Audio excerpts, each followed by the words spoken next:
Nobody trying to hear that. I ain't. If I ain't know about it, it must have not happened. Mic check. uh,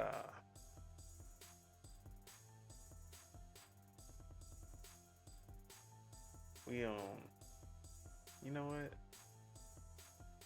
We ain't trying to hear none of that. How about them Clippers?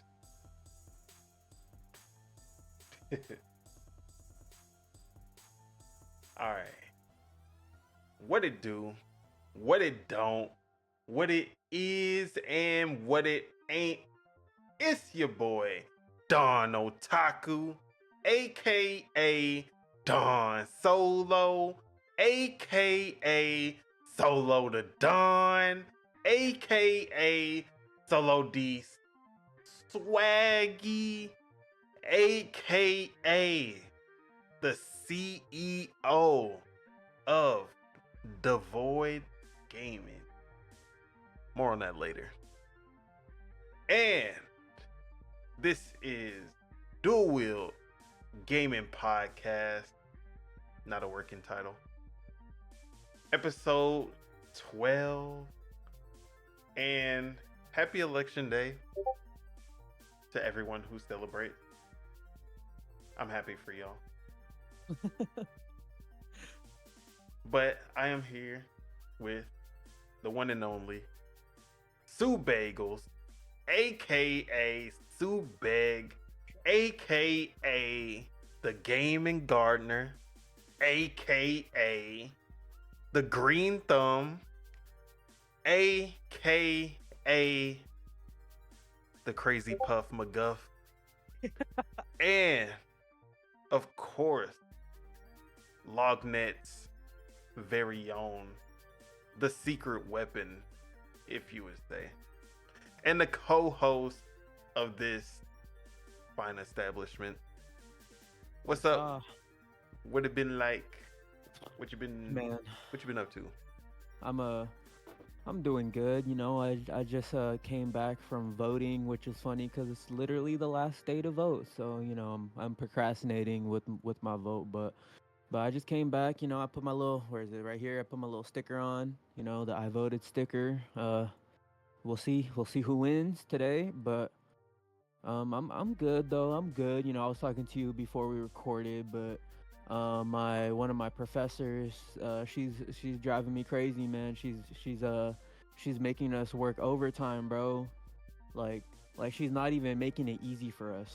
She's making our class more difficult for us, which is a huge red flag. Which I should have known that this was coming because in her introduction video to us, she was all like, "Yeah, I designed this course to be difficult, and I made sure to design this course so our students are like on top of it." And I'm like, I remember listening to that, I was like rolling my eyes, and then like now I'm finally like doing all the work, and I'm seeing how much work she's piling on top of us every single week. Like the first week it was like 2 assignments, then the next week it was like 4, and then like now this week it's 8.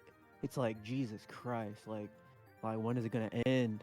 But yeah, just drowning in some schoolwork. But You don't outside of that, you don't use Rate My Professor? I do use Rate My Professor, but Was that the only one available? that was the only professor available. But Yeah, it'd be like that it's sometimes. yeah, dude, it's all good. But hopefully next semester is easier for me because I definitely did my early registration for my classes, and I already picked out my classes, and I was looking at all the professors and stuff. So hopefully I have an easier time next semester. But man, I'm good though. I'm good though. What about yourself? That's what's up. As for myself, I usually vote. I didn't this year. Oh wow, okay. One, because I moved and the process is different than in Texas. Um, and I was too lazy to figure it out, honestly. Plus, they do the mail in, and honestly, just like I don't know these candidates for the actual local side, and I didn't want to do a bunch of research just to figure out who I'm actually gonna be voting for. The good thing is that unlike Texas, this is a blue ass state. Like, so I don't, my vote will be voted no matter what. Mm-hmm. This is not I don't, you know, I got you. it's it's gonna be blue if whether I vote or not. So Yeah. so I guess that's all right. At least in Texas, I feel like I'm like trying to make a change for something. I'm like, oh, this is already a blue state. Don't matter. Yeah. But who cares about that, honestly? What we're here to do is talk about games. Mm-hmm. And as far as how I've been personally, I've been good. I've been chilling. My girl been working late, so I've been having some more gaming time, which is great. That's what's up, man. I But be yeah, wishing I have gaming time, dude. Like I've been craving it so bad lately, but just haven't been having the time for it. yeah. It there's always those moments like when I first moved here where I did not have any gaming time. But now every it seems like the like more we get settled in, I just have more time. It's like, okay, starting to actually have some time to do what I want to do, Mhm. which is cool. But yeah, I've been good. I've been great, That's good, man. and I've been playing games, and that's all that matters. But before I talk about the games I'm playing, what have you been playing? Because I actually have a pretty long list, so I'm gonna Sure. let you go first. Yeah. I don't got as long of a list. I have been playing a little bit of Dragon Age: The Veilguard on the PC, the Master Race. Which we'll Specced talk out, about. ray tracing on, 4K, getting 60 frames, so it's looking good there. But outside of that, just complete the intro, and then a little bit after the intro, like you go to like the I forgot what not the city, but like the little area. It's like a little foresty area. Yeah. Um yeah, I haven't played too much of it, to be honest. The gameplay is fun, I will say, like the action We got a combat. topic. We gonna talk about it. Okay, for sure. But yeah, no, it's good. It's good. I haven't been digging the writing, but games haven't been having like the greatest writing lately, so I'm not gonna knock it too bad. And also, I haven't interacted with all of the characters yet and stuff. And Bioware games are pretty story based and You like getting all your bars off before we do the topic is I'm what I'm sorry, I'm saying. sorry, I'm sorry. All right. So okay, so I've been playing Dragon Age: The Veilguard. Outside of Dragon Age: The Veilguard, I'm still playing Echoes of Wisdom. I have reached the third main dungeon of the game. Um that's really all I have to say about it as of this point. Still enjoying it, still fun. I'm finding different ways to, um initiate combat and stuff like that. Loki, Zelda is pretty overpowered.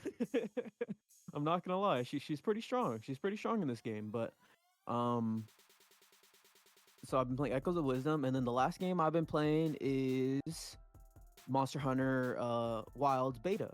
I played just like an hour and a half of it, just to get my feet wet. I wanted to see how it ran on my PC. That's the main thing that I wanted to see.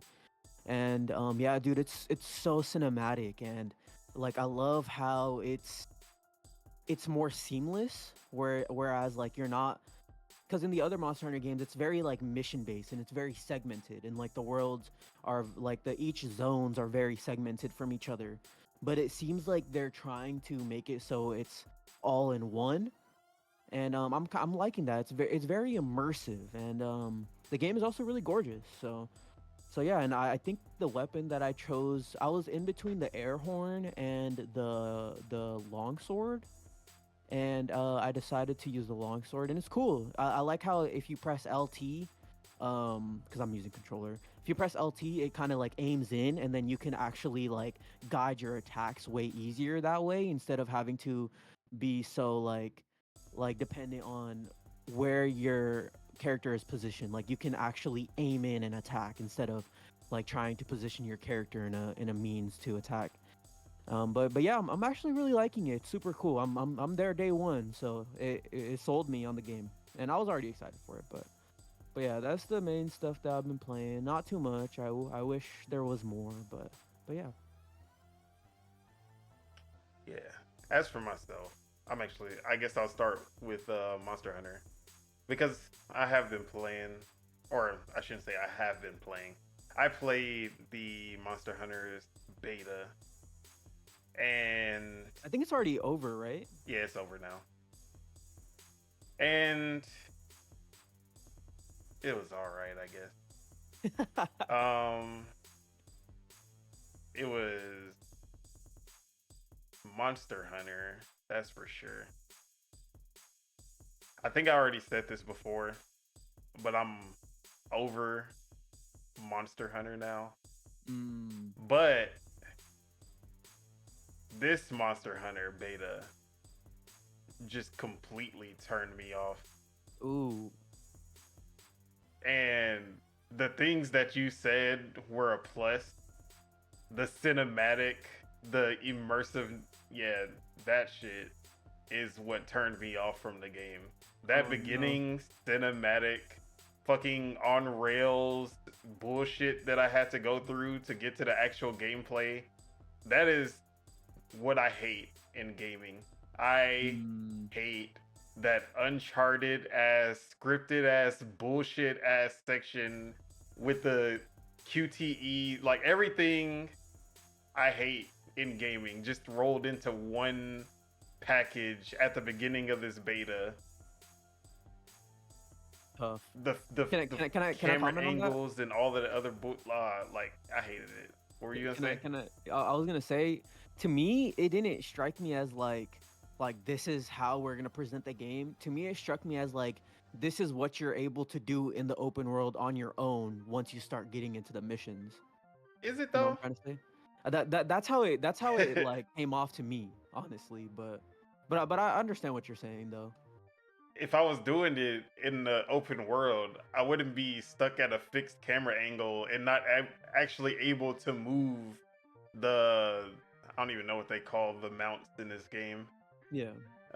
But I wouldn't be. I would actually be able to move my mount any direction and move the camera where I want it to, instead of just aiming and shooting. And then I realized you don't even. If you don't shoot, you'll still succeed. Like the same. There's no penalty if you don't even shoot. That is literally the most on rails bullshit I've ever seen.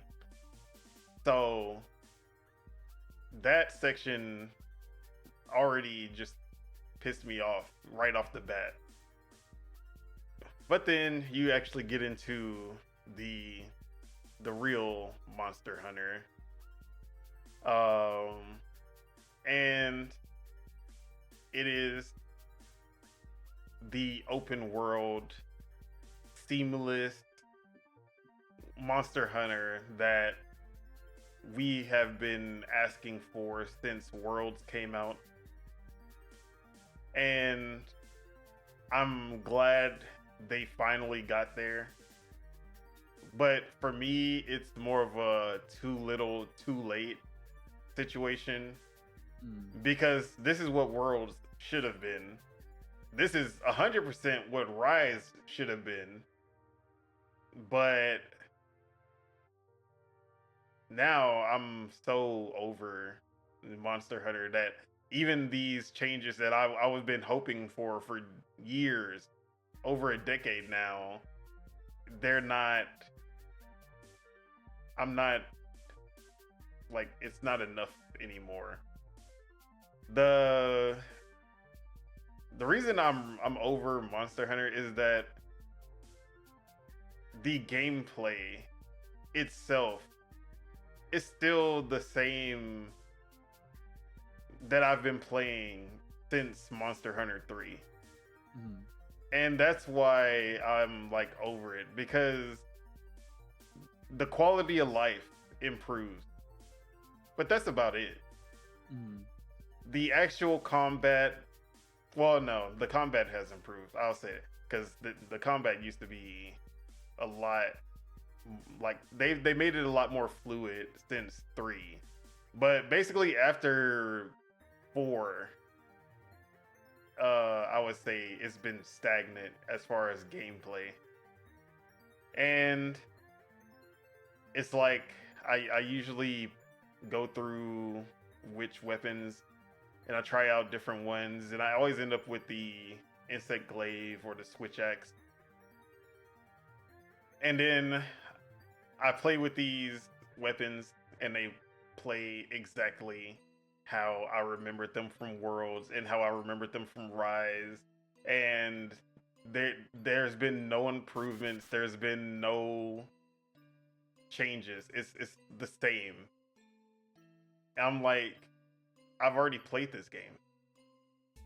You add new monsters, more quality of life stuff, but at the end of the day, I'm literally just playing the same game. I get the insect glaive, I jump up, I do my little dashes, I get on the back, I start stabbing him.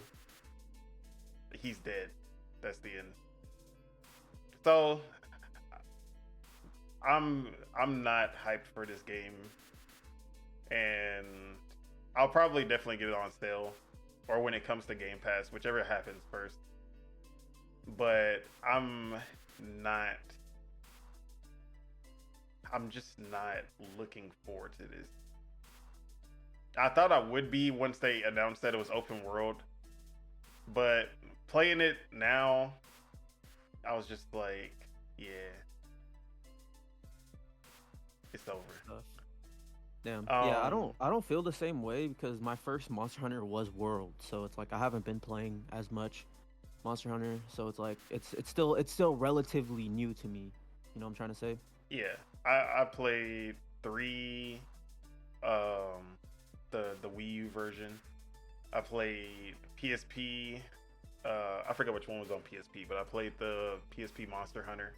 Mm-hmm. Monster Hunter 4 Ultimate on the 3DS, and Generations on 3DS. Then I played Generations Ultimate on, or whatever it was, Generations Double X or whatever it was called, on the Switch. Mm-hmm. Then I played Rise, and of course I played Worlds on the PS4 Pro.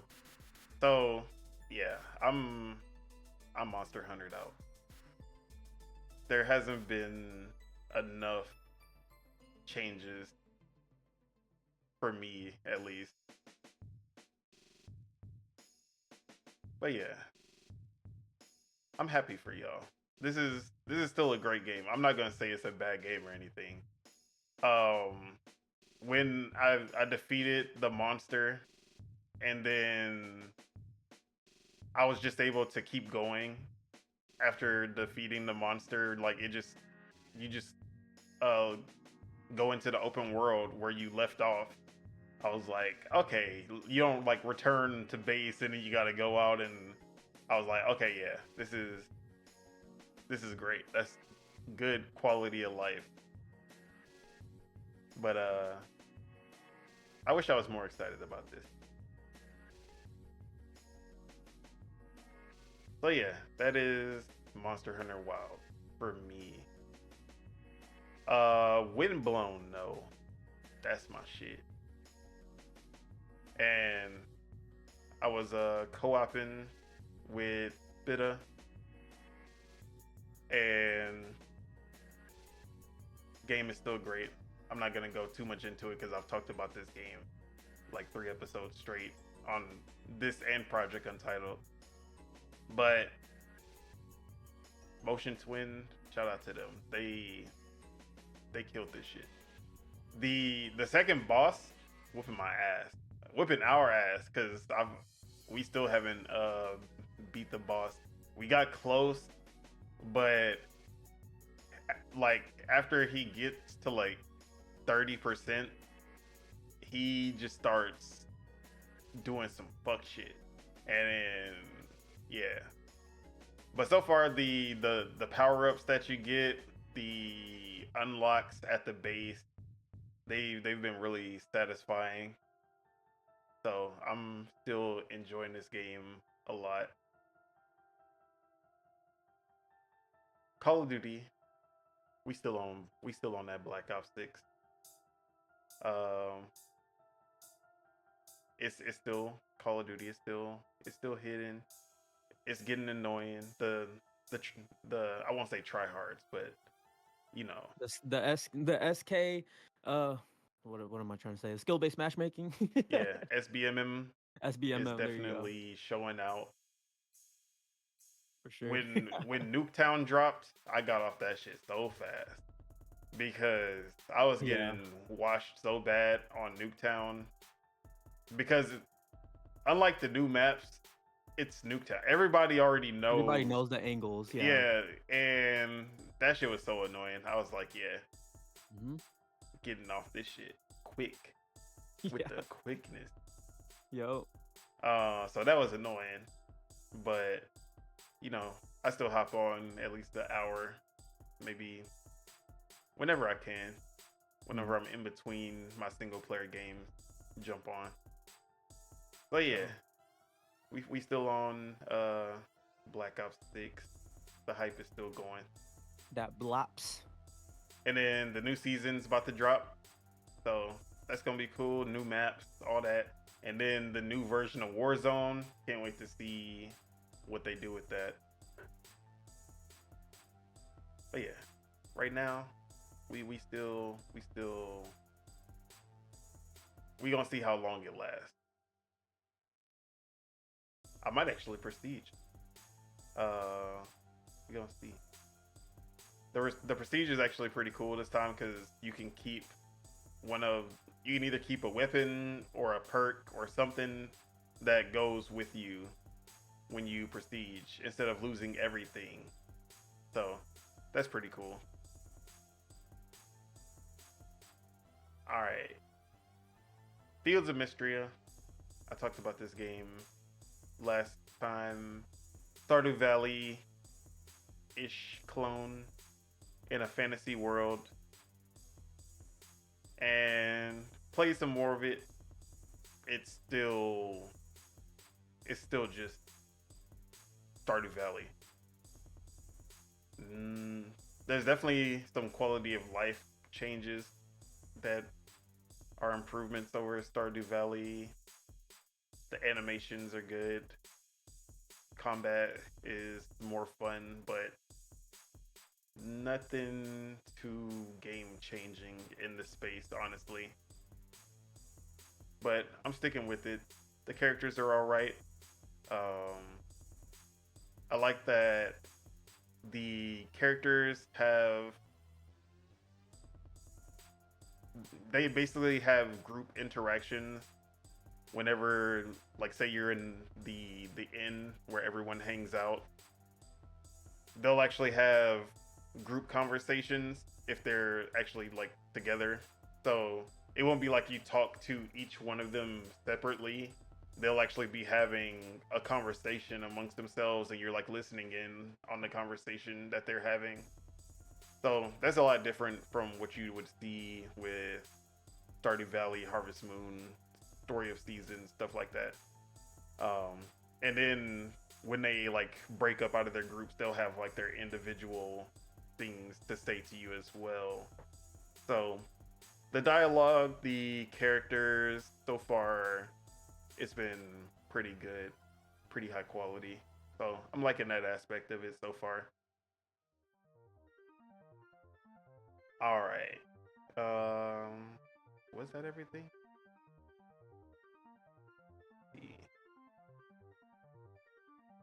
Yeah. Oh, sorry.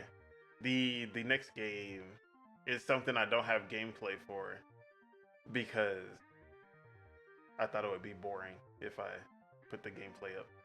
But that is my addiction is has come back, and there's a game that I've been playing for I want to say like 2 years now. And kind of like The Sims, I come back to this game and then I get addicted to it for like another 10 hours, and then I'll drop it and then come back again like 3-4 months later. And that is City Game Studio. City Game Studio. This is basically game dev story, game dev tycoon, but it's an indie developer, a single developer who made this game, but he took the formula that game dev story started and has taken it to another level, basically just leveled up everything that game dev story and game dev tycoon did. And it's one of my favorite games of all time, which is why I always come back to it. He's always updating it, so I always I'll wait for a bunch of updates to happen, and then I'll come back and I'll start over a new gaming company, which my new game company is Devoid, Davoid, Devoid games. So that's my new. I'm the CEO of Dual-Wield Games, and we've put out some hit titles. You might have heard of them. They're called Fantasy Finale, Ball Out, New Vegas. You know, the classics, 10 out of 10s every time. You know, we got Ninja Gaiden. We got what was one of my other games?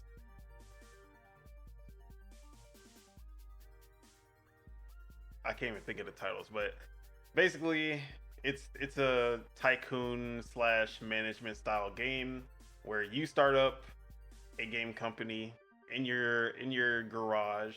It starts off with just you, a single developer. And you start the game in 1980, I think 1980 or 1982, one of those. So you start off in 1980, and you're in your garage. You start making games until you finally get that hit that brings in enough revenue for you to rent out a studio and, you know, start hiring other developers to help you. And then you keep on building up until you have multiple studios with hundreds of developers. And Game Dev Tycoon and Game Dev Story has done this, but it was always on a much smaller scale and a little more scripted scale, because you would start off in your garage and then you would make a hit, and then they'd be like, hey, you have enough money to buy, like, to upgrade your studio and you'll be able to hire more people. And then you say, yeah, and then you'll have two extra hires that will basically help you to make bigger games. And then you'll upgrade again and you'll have 6 or 8, depending on Game Dev Story, Game Dev Tycoon. And then that will be your max. You'll have 8 developers and you'll have like a research team, like research and development team. And that is it. Like, you just stop there. That's it. Mm-hmm. That's the end of the game.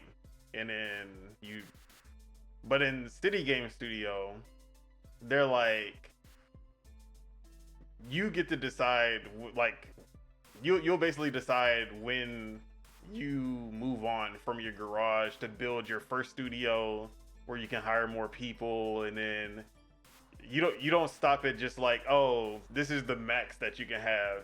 There is a max, but the max developers you can have in one building, and I say one building because you can own multiple buildings, multiple studios, is 200, which is obviously a shit ton more than 8. So they actually have a whole economy, and you'll have a city, which is why it's called City Game Studio. And in the city, you'll have competing developers, and they're just like they'll have a whole map, and you'll actually be able to see all of the developers. They'll have the like electronic parts or Ubisoft or Nintendo, and like they'll have all of them across the map. And depending on where they'll have like studios for rent, and these studios will have like different square footage where you can fit more developers, but they'll also have differing costs, like how much is it to rent versus how much is it to buy. Sometimes you'll have bigger space, but it'll be cheaper than another place. So there's like a real economy that actually goes into the city, and like where you build, like even if you build your own studio from scratch, like you'll actually build a little skyscraper to put as many developers as you want. And depending on where you build your building, it'll actually cost less or more. So I love that there's actually a little economy to it, where they do that. But you can also buy out your competitors as you grow. So once you start really raking in the money, you can be like, you can just turn into Xbox and just buy out all the competition. It's like, yeah, we buying EA, Ubisoft, Take-Two. All the only ones that you can't buy is your console competitors, Nintendo, Sony, Xbox, all of them. That didn't stop Xbox from trying though. Yeah. But the game is amazing. I love this game, and the fact that it's a single developer is so like, and he listens to feedback and implements things that the community asks for all the time. The quality of life keeps improving, and one of the new features that he had just added, or I shouldn't assume it's a he, I guess. I don't actually know his gender, their gender. Um, so the new feature that they added is studio directors. So they used to have like producers who specialize in certain genres. So you'll have producers who give you a bonus of like quality bonus on your game, and they specialize in like action games, or they specialize in RPGs, or they specialize in RTS, fighting games type shit. But now the studio director, whenever you're making a AAA game, because you at some point you'll get to a point where you have multiple studios, multiple buildings, and each building is like, you can basically set it up where each building is making their own game, or you'll have like three studios working on one game at the same time, and then these two over here, they're working on updates for your games that are like ongoing. So like they really thought of everything. Like they thought of everything when it comes to that. So the studio director basically automates some of that. So you can basically put a studio director in one of your studios, and they'll automate making games, or they'll automate doing the updates for the games, so you don't have to worry about it. And you just work like, so if you have like 12 studios going, sometimes it's hard to like get games, like everyone just like getting games going without like, oh, this studio is just sitting idle, they haven't been doing anything. So the studio director kind of starts to automate that, and you don't have to worry about some of the smaller studios. I guess you can put them in charge and let them handle it while you do the big, like the big stuff where you're trying to get them 100 Metacritic games. So yeah, this game I highly recommend if you're into any kind of management, or even just because it's fun to just create games and then you match the genres. Like, there's also a really robust modding community that they add the actual developers into the game, but they also add things like they add like actual chipsets and real components for when you create your own console, and they'll add real developers because they'll have like people like uh they'll say like I don't even like Glade Newell instead of Gabe Newell. So they'll have like these prominent prominent developers that'll come into your company. They'll like, oh, do you want to hire this this like special hire who wants to join your team? So the mods are really cool, and then they also up how big the city is. So I have a mod where I have 600 competitors instead of like the 20 I think is the max before. So it actually feels like I'm really in game dev. So that's cool. But yeah, I thought that was more fun having the 600 competitors, because now when I buy up like 20 different studios, I don't feel as bad because I actually still have competition. But yeah, that game is great. If anyone's interested, I would implore you to give it a try, because it's a very small game. It doesn't have a big community or anything, but I want to support that game.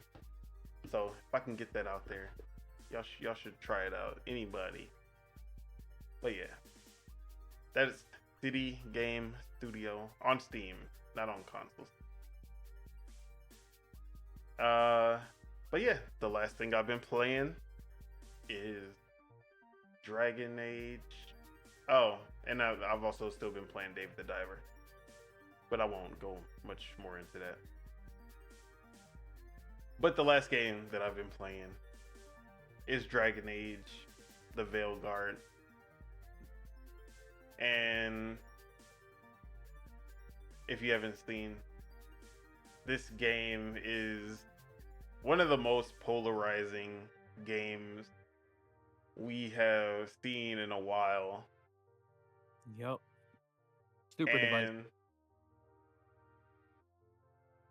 It's actually, it really feels like there's only two sides. It's either you love it, like you love it, or you absolutely hate it. And that's basically how the internet has been reacting with this game. Dragon Age is definitely a franchise that changes a lot between each entry, from gameplay, even art style. Even before this one, the art style has changed. So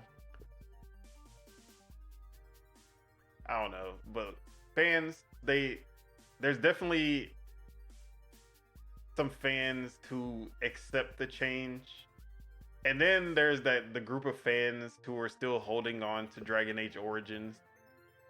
And the more the Dragon Age franchise gets away from Origins, the angrier they get. Which I will say, this is the furthest from Origins you can get in the Dragon Age franchise. So that explains some of the pushback on this game. But at the same time, there's a lot of political, or is it political? A lot of I don't even know what I'm trying to say. what's the word? Not political, but like social commentary. Those, Like identity politics and stuff yeah, like that. identity politics. A lot of that is tied with this game. The the Grum Squad is after this game, and they're doing everything in their power to make this game look bad, much as they can. There's been arguments about the sales of this game, or at least the player count of this game, because we don't really know the sales and if it's good or bad.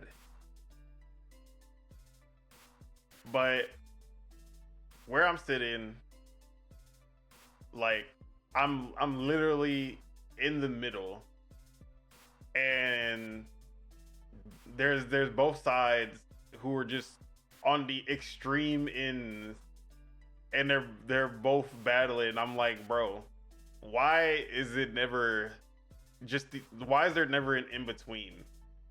Why can't there, like, I don't think this game is a 10 out of 10. Yes, this is what Dragon Age should be. But also, this is not the worst game ever, and this isn't woke pandering bullshit or whatever they want to say. No one can ever just say, it's good, not great. There's definitely some over. I'm usually not into the whole thing where people are saying, "Oh, this game is woke," or is pandering, or they shoehorn they're preaching this blah blah blah into like. I usually don't subscribe to that. This game, yeah, I can definitely see that. I don't think it makes.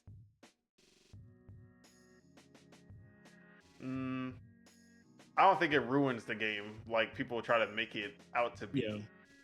But No, I agree. you can definitely see that there was some messages being pushed for sure. But I want to hear your impressions first. Yeah. So I understand like people's, like, I guess, dislike of like them kind of pushing the identity politics, but I also see it as like it's just an option, like you don't need to engage with like the wokeness in the game, especially like because I feel like a lot of the people that are complaining about the wokeness in the game are actively choosing like the woke dialogue options, if that makes sense. You know what I'm saying? But I don't. I do. It I will say that there was the one scene with the non-binary character, and that is like a part of the story that it's unskippable, where she comes out as non-binary to the person, and they have a whole discussion about like what is non-binary, why she feels this way, or they feel that way. Mhm. Damn. So Maybe I didn't get to that part yet. yeah, it's a clip that's been going around. So that Mm. part is like, it's not skippable. It's not choices. Oh, okay. It's just a part. It's something that you have to experience. So that's the type of thing that I'm talking about, where really like they really tried to make sure that they had that in the main story. Mm. I also haven't got to this part, but in IOP, Attic was talking about that there was a character who misgendered someone, and Okay. then they started doing push-ups as punishment for themselves for misgendering the person. Oh no. So, like I said, Okay, that's pretty funny actually. What the fuck? I um, didn't get to that part they yet. before the things that I would see in gaming where people would call it woke and pandering and forced narratives and all this, I would usually like throw like y'all think everything is this. This is the first time where I'm like, okay, they're not even hiding it. They're not even it's not even done in a like subtle way. They're literally just like forcing it down your throat. So that is the one thing that I will say for the first time I can say, yeah, okay. Now I'm not gonna go onto the dark side with Grums and all that and believe everything that they Bro, say. can I ask you a question? Uh-huh. Who is this Grums cat? Uh Because I have no idea who this guy is. Like, I see his name being thrown out, but I have no clue who this guy is. so the history of Grum, he was a very prolific World of Warcraft developer Okay. in the early 2000s. Okay. He left Blizzard, got fired from Blizzard, and then he started his own game studio. Okay. And he was working on a game that had some buzz going on. He basically he like literally it was if you I don't want to like because I don't have all the information right now, but basically he shat the bed with his studio and the studio closed down. He basically spent all of the funds on this bus on a bus for marketing the game, which like I can't remember if the game actually came out or it came out and flopped, and then all the funds that he spent on this customized bus, like that basically led them to closing the studio. But he basically was the reason that this studio got shut down in his bad decisions. And then he disappeared from the face of the earth after that, after being ridiculed. And then he comes back out of nowhere with this, as soon as the like whole thing with the SBI and the woke stuff, all of this stuff, as soon as this stuff appeared in gaming, he rose from the grave and became the face of it. So that is Grum's backstory.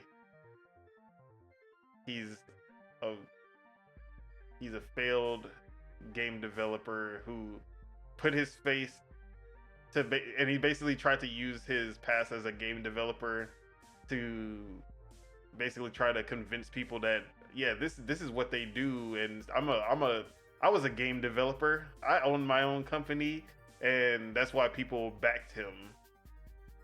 Even though, as we've seen with the NDAs for Dragon Age Veilguard, I actually don't know if you've seen, but he faked Mr. Matty Plays NDA. He basically just made a fake NDA and said, "Look, I have a copy of Mr. Matty Plays NDA, and it says you can't do this, you can't talk about this, you can't you can't say anything bad about this." And then Colin and Mr. Matty Plays both came out and said, "Yeah, this guy is a fucking liar, and don't listen to anything that he says because he literally just made this shit up." And no NDA has ever looked like that. So, yeah, he's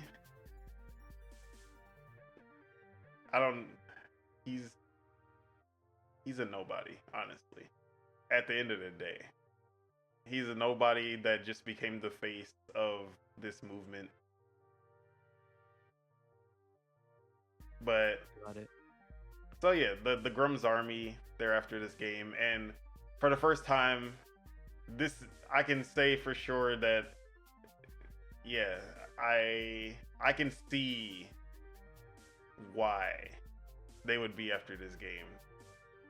Um, but at the same time, is that enough to ruin the game for me? No, not even remotely.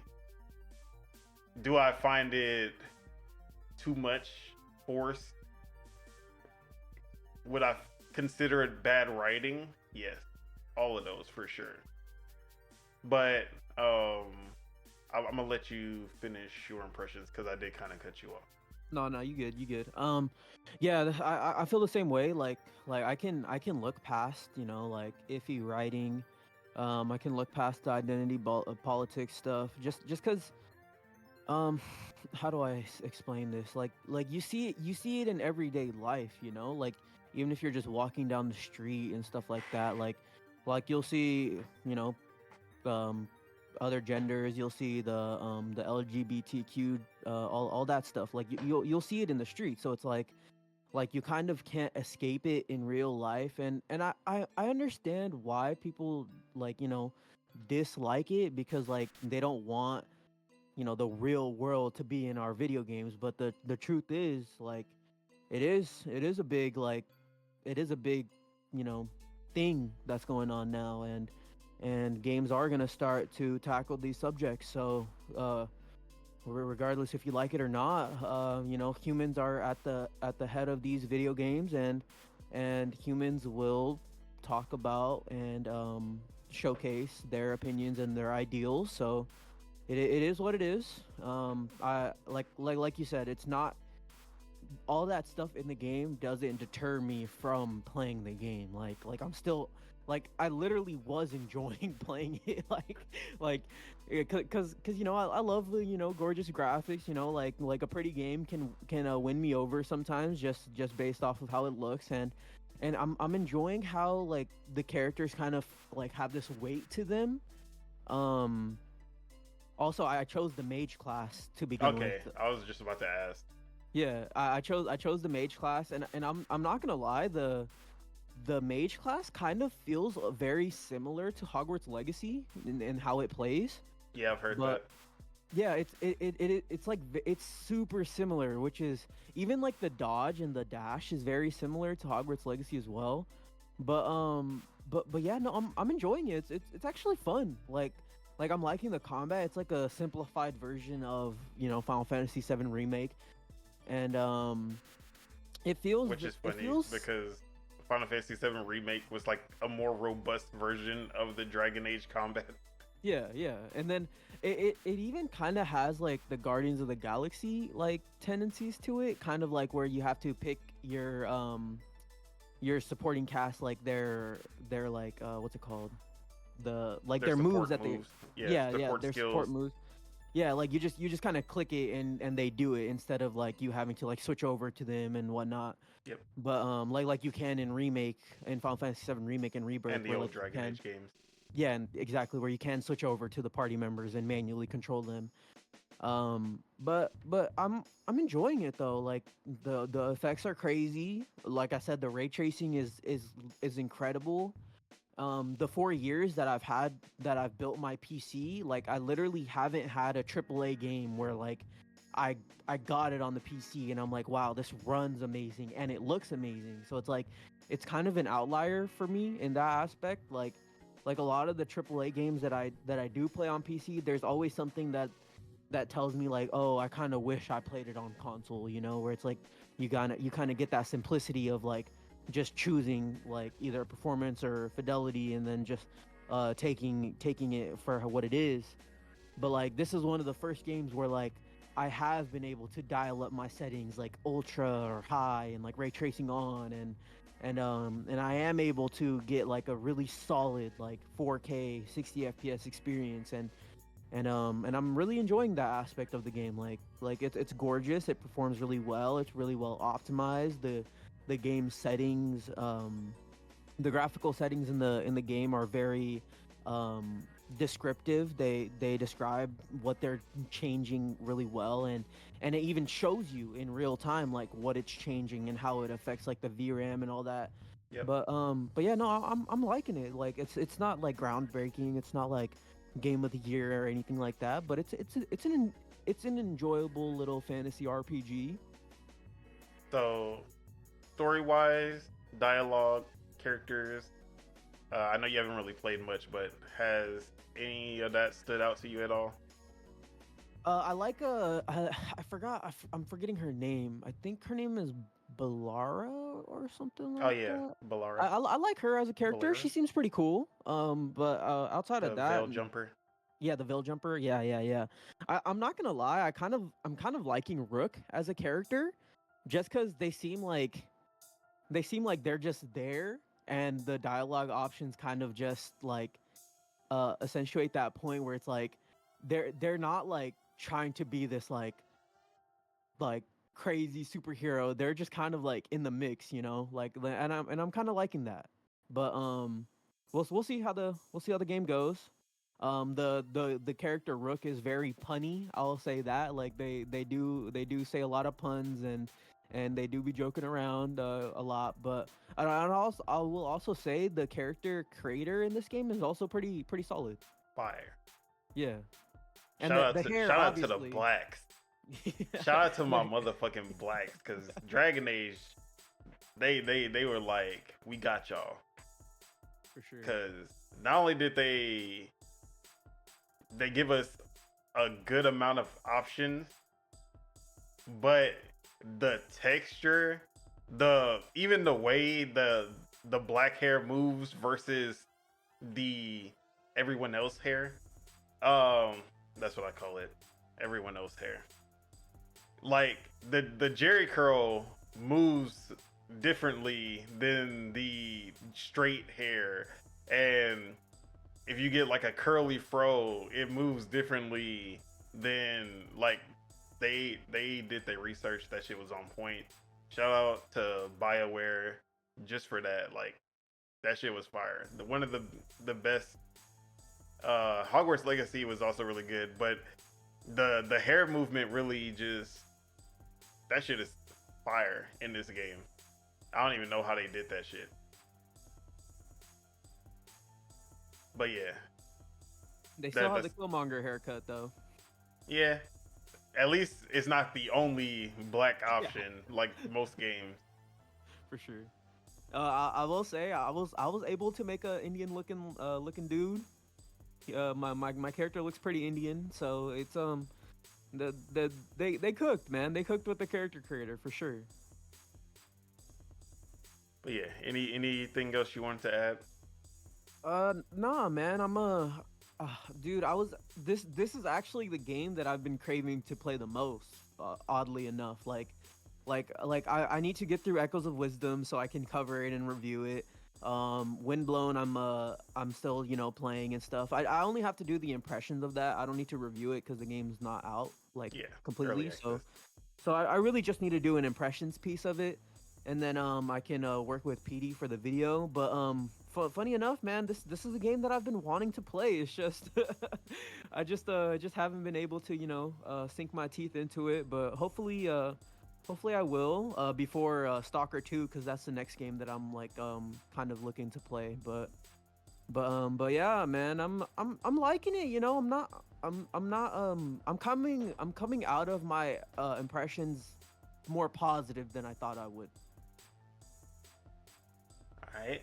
As for my thought on Dragon Age, I'm gonna start with the dialogue, the writing, the story. So I will side with anyone who is a Dragon Age fan and they are disappointed in this game because of the writing, because of the dialogue, and all of that, I can definitely understand, because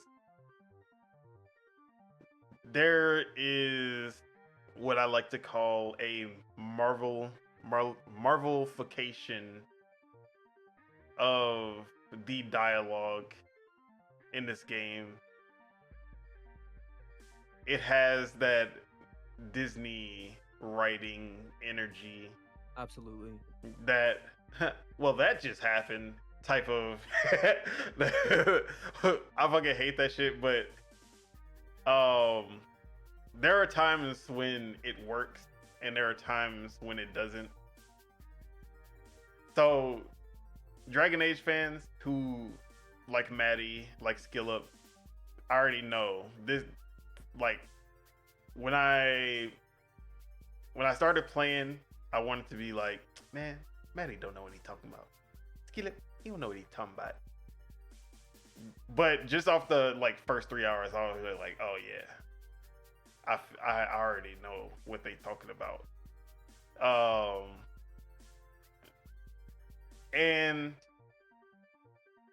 I don't have that much of a problem with it. There are definitely some moments where I'm just like, but for the most part, it's not the worst in the world. And it actually reminds me a lot of I don't know if you've seen the Dungeons and Dragons Honor Among Thieves movie. Mm-mm. That came out last year, I want to say. That is basically fantasy that does the Marvel quippiness really well, and it works really well with that movie. And this game, basically, it does it good 75% of the time. 25% you'll get that moment where someone just says something that you're just like, bro. But for the most part, it doesn't interfere with what I do enjoy, which is the story. The story and the lore and the actual overall narrative that they're telling is actually really good, really interesting. I played Inquisition, and I didn't play Dragon Age 2, but I played Dragon Age Origins. And this being straight continuation from Inquisition with what happened with Solus, who ended up being the Dreadwolf. And first mission, right off the bat, you are stopping Solus from opening the veil and basically letting the demons, the void, as they call it, the spiritual world and the real world, the physical world, interact, become one. That's basically what you're stopping him from doing, because that would basically destroy the world as they know it. Demons would basically pour out and destroy everything. And Solus was a party member, a good guy, a friend in the Inquisition, Dragon Age Inquisition. But he turned out to, at the beginning, you think he's just he's just an elf who has a lot of knowledge about ancient magic and stuff. Turns out he is the ancient magic. He was there, and he was the Dreadwolf that created the veil that separated the spiritual world and the physical world. And you find that out at the end of Inquisition, and the DLC basically showed him gaining his power by absorbing the Witch of the Woods, or maybe I shouldn't be. I mean, yes, it's okay. The game's old. It's okay. But this is all, they explain all of this at the beginning, basically. So he gets the power to basically break the veil And then Varric, who was also a part of the Inquisition in the last game, he assembles a new team to stop him, including the Rook, which is your character. But then you quickly realize that it goes way deeper than, oh, I'm just here to stop Stolas from opening the veil and destroying the world. It turns out that maybe that wasn't what he was trying to do, and maybe by you stopping him, quote unquote, you unleash something 10 times worse than what you thought. So the story itself is really good. It's very interesting. The like Stolas's actual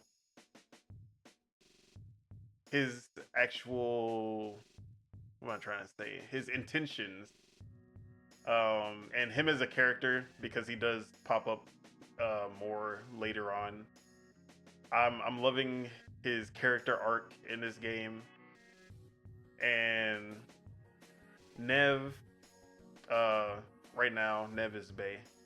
I made a choice at the beginning that fucked up her face, so I'm hoping they that heals. I'm tired of looking at her and it looked like she been getting beat up by her boyfriend. So yeah, I like that early on they really showed the choices and consequences right off the bat, and I'm like, okay, cool. So far the choices, the consequences, or I guess I haven't seen too many of the actual consequences yet, besides the ones that happen in the first mission. But there are some choices so far where you feel like, oh, these will probably have some implications later down the line. Harding, the dwarf in your party, something happens. I don't think you got there yet, but something happens with her, and I feel like there's going to be heavy implications later on with a choice that you make with that has to do with her. So I'm already loving the choices and consequences so far, and like they make it feel. I guess it's going to come down to the landing for that, but it feels like there is something there when you make a choice, and they kind of hint at it too. Like they tell you, like, hey, this is going to be a big one. Like they try to let you know that they'll have like the little arrows that show like, hey, this is gonna be something that determines how this story goes. Pick wisely. Versus the ones that just has like the thumbs up or the face, or the like, to let you know if you're just being mischievous, if you're being like a jerk, or if you're like being approving. And then I'll also have the heart to let you know that this is a relationship kind of pushing. You're like pushing towards a relationship if you pick this dialogue.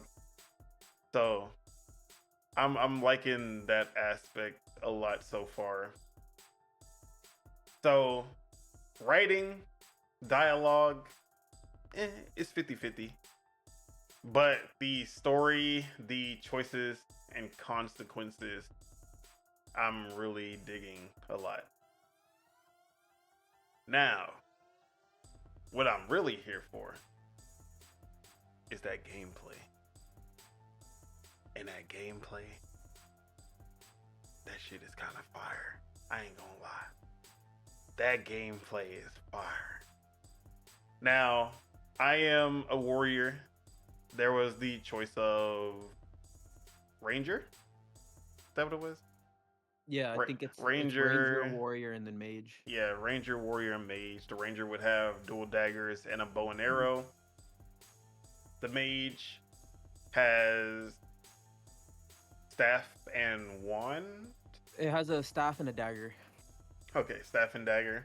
And then the Warrior has a sword and shield, and then a hammer, like great hammer. So they give you these like specialized play styles that you can work towards, and they show you what kind of abilities you'll have at the beginning when you're creating your character. And the Reaper style was, when I saw that, I was like, oh bro, this is definitely me. Like, I want this shit. So I'm going for the Reaper specialization. And that one, you have this magic scythe, and it looks so fun. I just love scythe. Any game where I can have a scythe, that is what I'm picking. There is something so cool about scythe, and they're just so underused. But yeah, man, the scythe, that shit looks sick, and I'm like, yeah, bro, this is what I'm about to run with. So I chose warrior. Usually, I usually try to go mage, and the specialization on the mage that used like the lightning, that one looked really cool. But yeah, the knight, or sorry, the warrior, right off the bat, I was like, I'm so happy I chose this, because they give you a fucking drop kick as your first skill. Assassin's Creed Odyssey, one of my favorite games when it comes to combat, just because of the Sparta kick and being able to kick people off of buildings and off of like, and just watching them just fall to their death. This game basically brought that back to, like, in full force with the drop kick, because I be drop kicking motherfuckers off of cliffs. I just like, and then I love the physicality with the environment, where you like hit an enemy into the wall and they like bounce off the wall and they're kind of stunned, and you can just keep on comboing them. I love that type of element when it comes to combat, because a lot of games don't really account for the environment.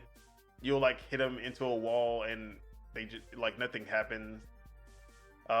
Sleeping Dogs did really good job with that. Same with Sifu, also does a pretty good job of that.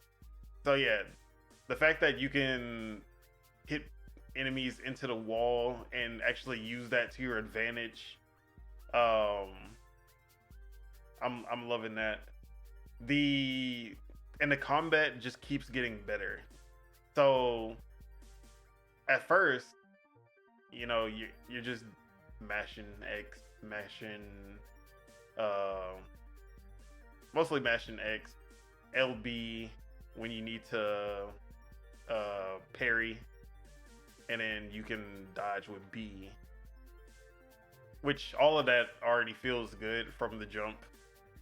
But then you get your skills and you're like, okay, I can throw in my skills. But then you get your companion skills, and then you're like, okay, now I can either stop time and let my companions do their skills, or you can do the quick one with LT, and you can like do your skill, then have your companion do their skill real quick, and then you get to the primers and detonators.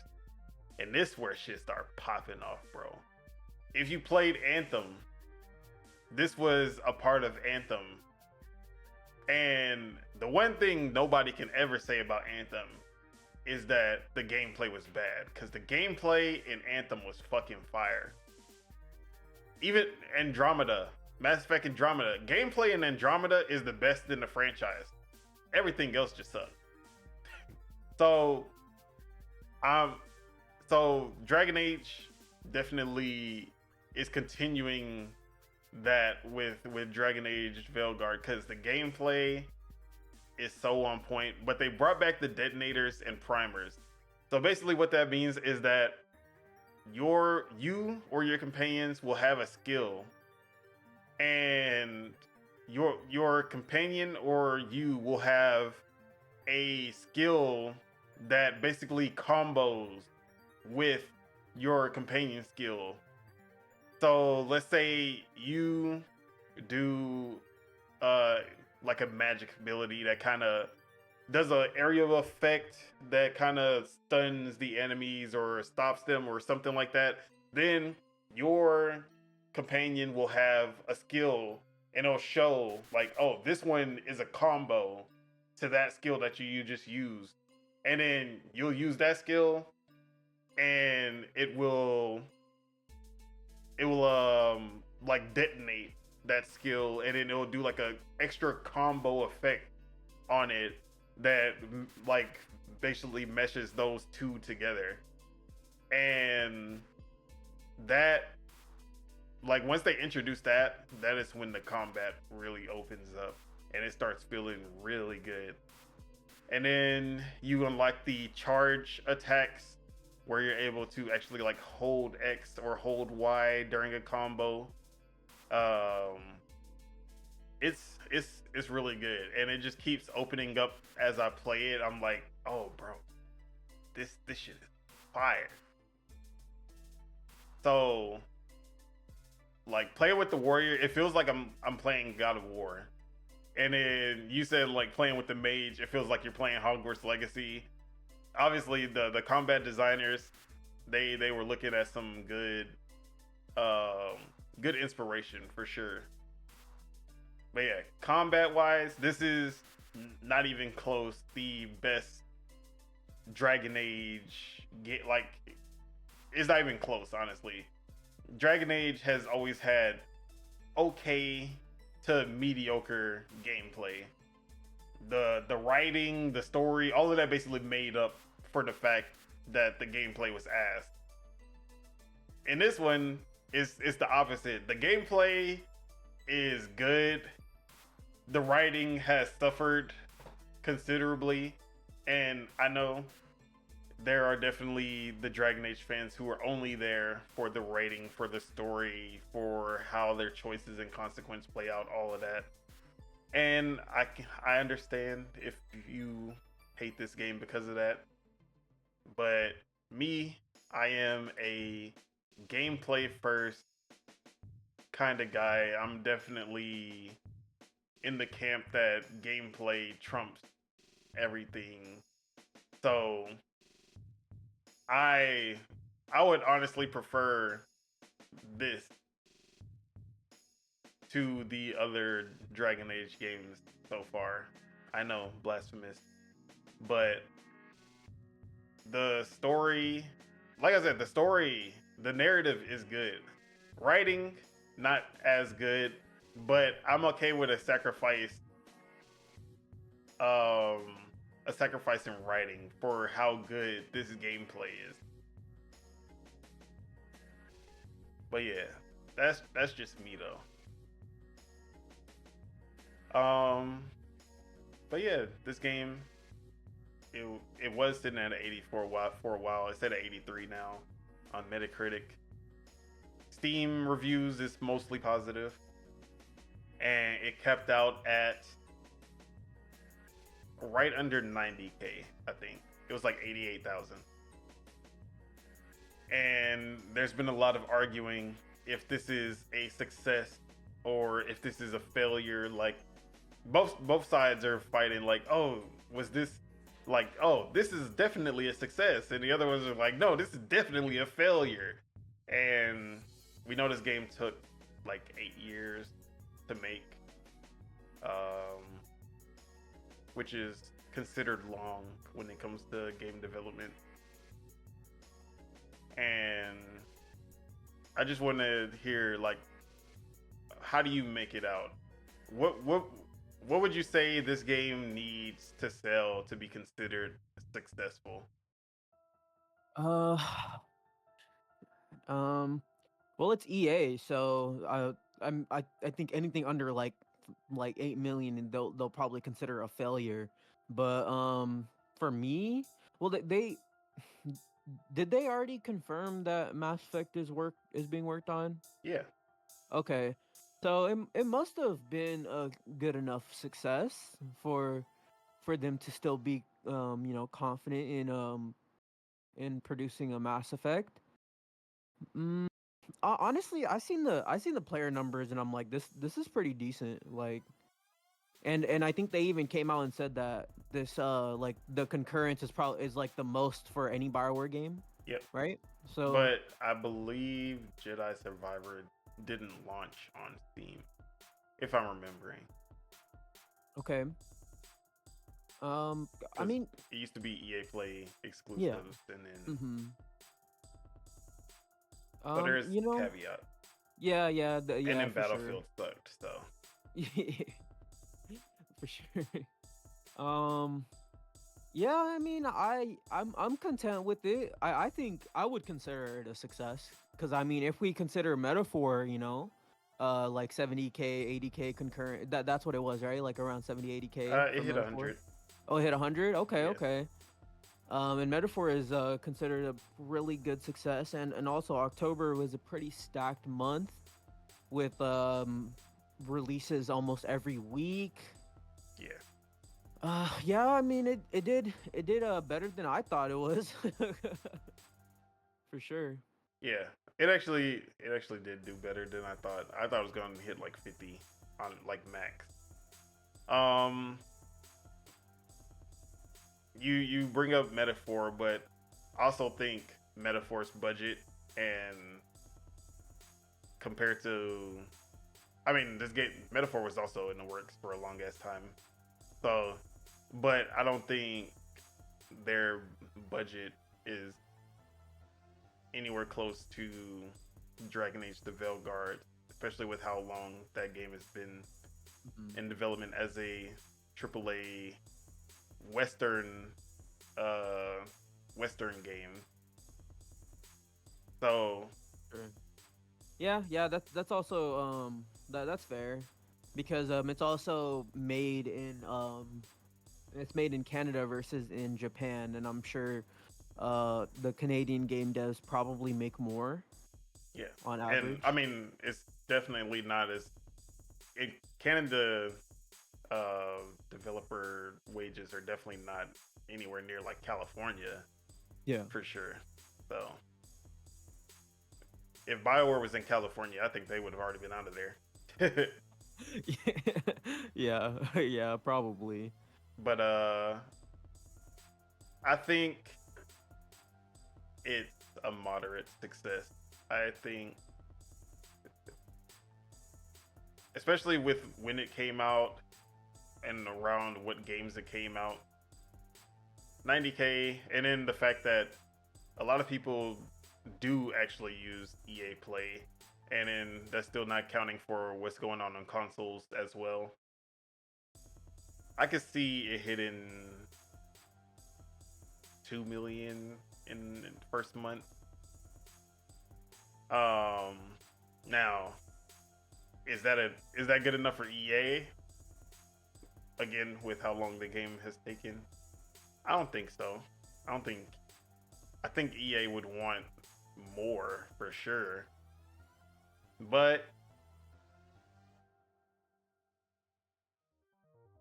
I think that's not. I think Bioware is still safe, at least. This isn't like, oh, like we need to worry about Bioware being closed down level for sure. So I think it's good enough. That's how I'll say it. This it performed good enough. That's how I feel.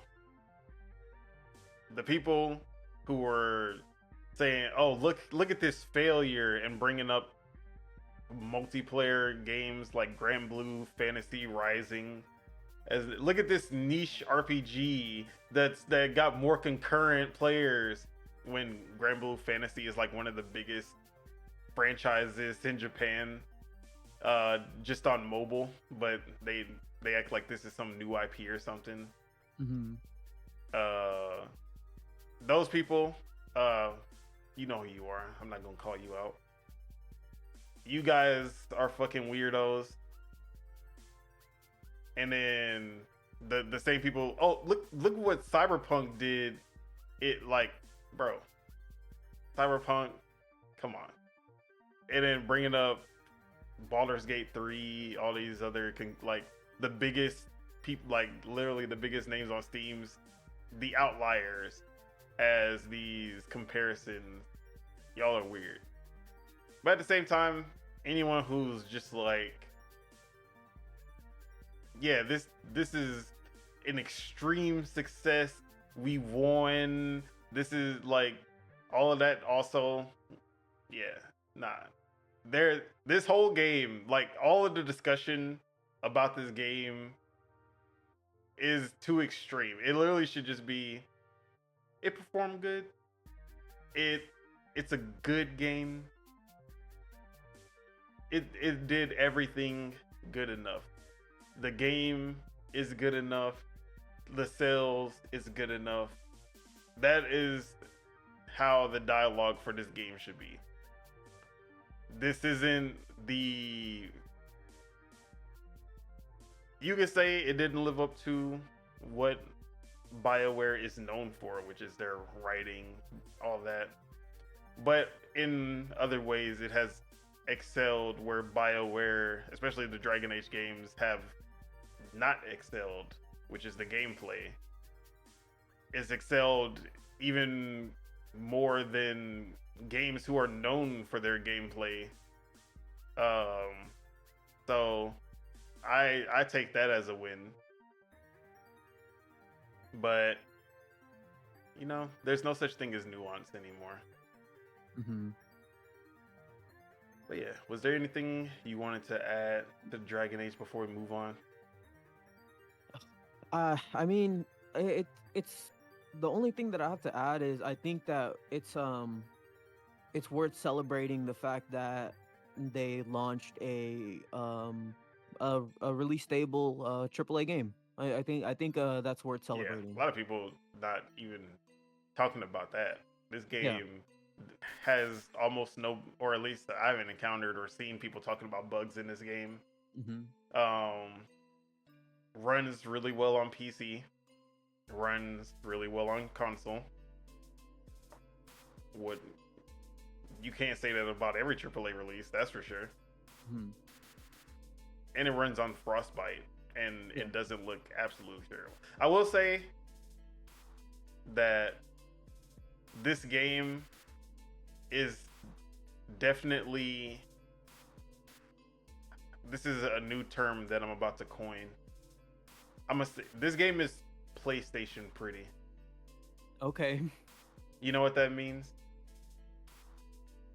And when I say PlayStation pretty, I'm not counting Naughty Dog in this conversation, because Naughty Dog, they're on another level. But this game is what I call PlayStation pretty. And that means that when you look at it, first glance, look at the screenshots, you look at it in motion, you're like, oh shit, this is a gorgeous game. But then you start, the more you play, you start to see what I guess I wouldn't say this is something that a lot of people nitpick. It's something that I always nitpick, and it always happens in PlayStation games. You walk through a bush, the foliage, and there's no movement. You just clip through it. You step in the water, and there's no effects to it. Horizon had that issue with the foliage, where Horizon Forbidden West is beautiful, but then you go through the grass and you're just clipping through it. Ratchet and Clank, oh my god, this look at the visuals in this game, and you go through a bush and you're clipping through it, the grass doesn't move. Like, that is the most immersion breaking thing in the world to me. I hate when there is no foliage movement, when this, like, y'all spent so much time on the graphics, but then the, like, something that Nintendo games do y'all just looked past it. Y'all thought it was okay. Just, oh, who cares? The grass doesn't move when you walk through it. So I put that put more or I would say I put more emphasis on that than actual graphical fidelity. I love seeing footsteps in muddy environments like Silent Hill 2. They literally have your footsteps tracked in the mud if you're walking on muddy areas. That is the type of shit that Naughty Dog, Last of Us Part 2, bro. The attention to detail with that fire. Um Even games that aren't graphically intense like Breath of the Wild and Tears of the Kingdom, they get stuff like that right. They do that shit perfectly. That's what I like. Um Compared to just graphical fidelity. This game is just graphical fidelity, but none of the attention to detail to your environment and the actual interaction with the environment. So yeah. But yeah, we can go ahead and move on to our, I guess this was the first warm-up question. But or at least warm-up topic. But we have one more before we get into our one news topic. Oh, sorry. There is one more Dragon Age topic. And that is that the creative director has said that don't expect a legendary collection for Dragon Age like they did with Mass Effect. So let me pull that up.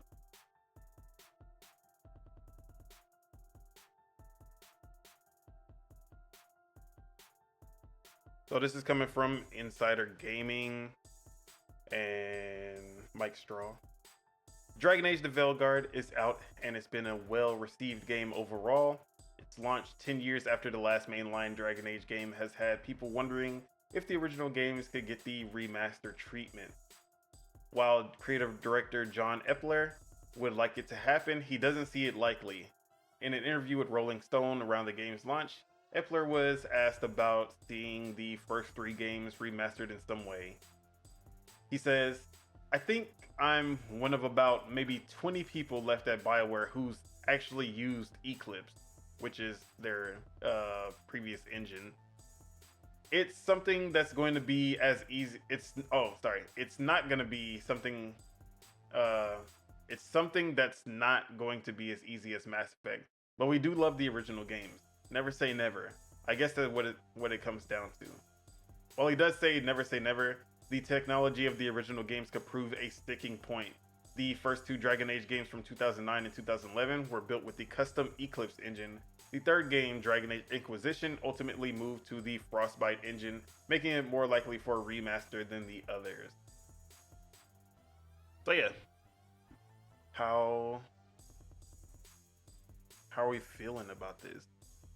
This is actually something that I thought would happen after the success of the Mass Effect Legendary Trilogy, but we've been shut down, or at least it's gonna be harder for it to happen than we maybe have thought. Yeah, I mean, it is what it is. You can play the old Dragon Age games on the Xbox And they're in Game right Pass. now, and they're on the EA Play Game Pass Ultimate tier. Yeah, I mean, it doesn't matter to me because there's already ways to play those games on modern platforms outside of PlayStation 5. But you can you can plug in your Xbox, you can plug in your PC, you can download those games on Steam, so it's no big deal to me. Yeah, And I mean, I think the Dragon Age games all have FPS boost as well, so they might, I think they do. but these games, at least the first 2, do not hold up. I wouldn't recommend them today to anybody who hasn't already played these games. Inquisition, sure, that one doesn't really need much, but the first two, I would never go back and play Dragon Age Origins. If anything, that game needs a full remake, not just a remaster. So maybe that's the plan. Maybe we get the full remake, Dragon Age Origins, with the Veilguard combat. Let's fucking go. Final Fantasy VII remake style, bro. Put that combat in Dragon Age Origins. That's a 10 out of 10, bro. But yeah, it is what it is. People, some games are like, people try to make it seem like remasters are just this easy thing. Like, oh, just remaster it. It's easy. Just throw it in. Put the .ps5 at the end and then perfect. Just do it like that. Nah, like depending on the engine, especially them custom engines back then, yeah, there's a lot more work involved when it comes to that. But it is what it is. Mm-hmm. And that's why Mass Effect was easy for them to do, because all of those games run on Unreal. So it's kind of like it was easier for them to do that for sure.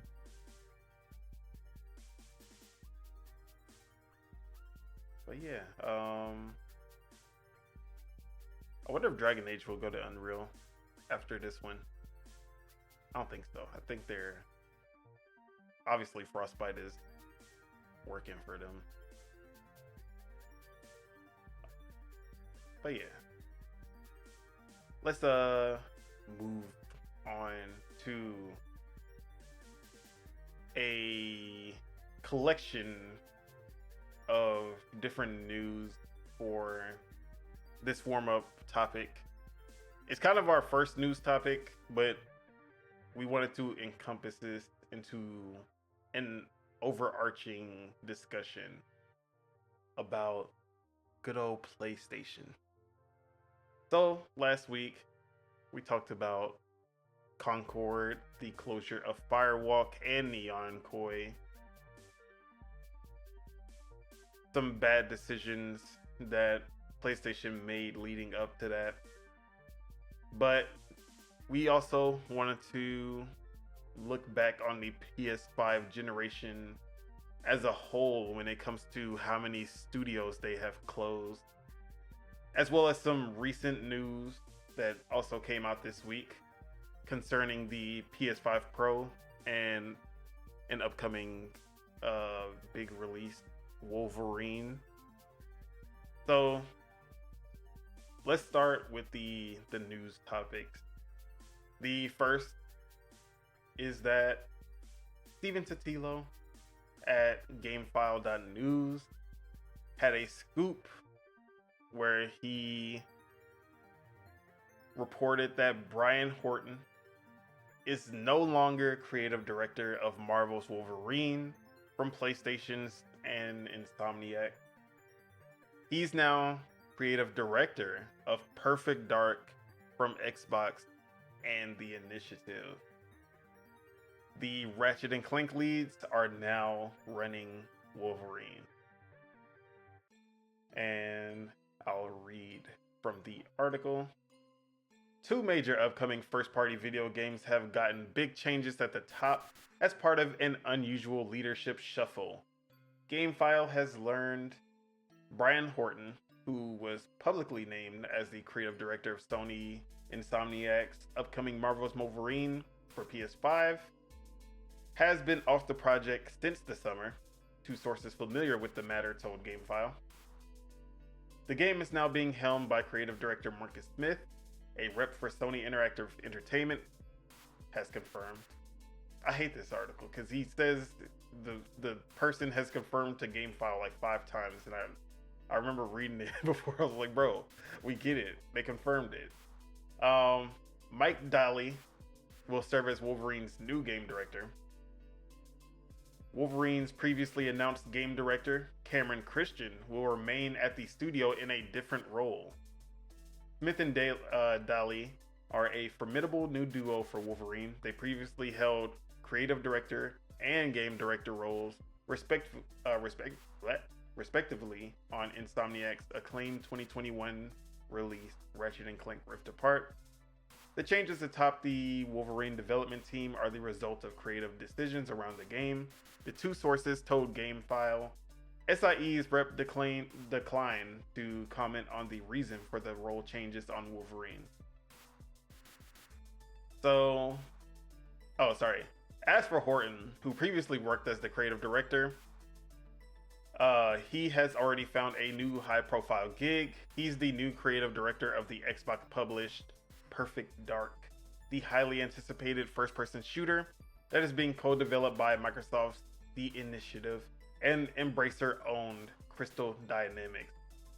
Horton will be bringing his wealth of experience to the upcoming reboot of the classic Secret Agent series, and Xbox rep confirmed to GameFile.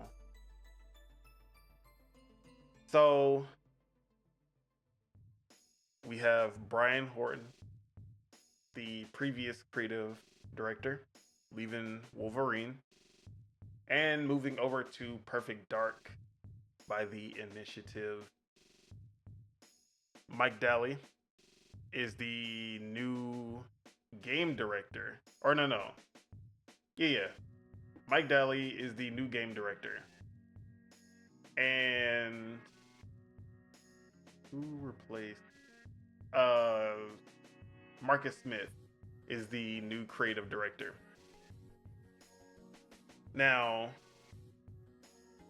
the previous game director, Cameron Christian, moved to another role within the company, but he's no longer the game director, which is kind of weird. So, how are we feeling about the changes at Wolverine? What's going on with Wolverine?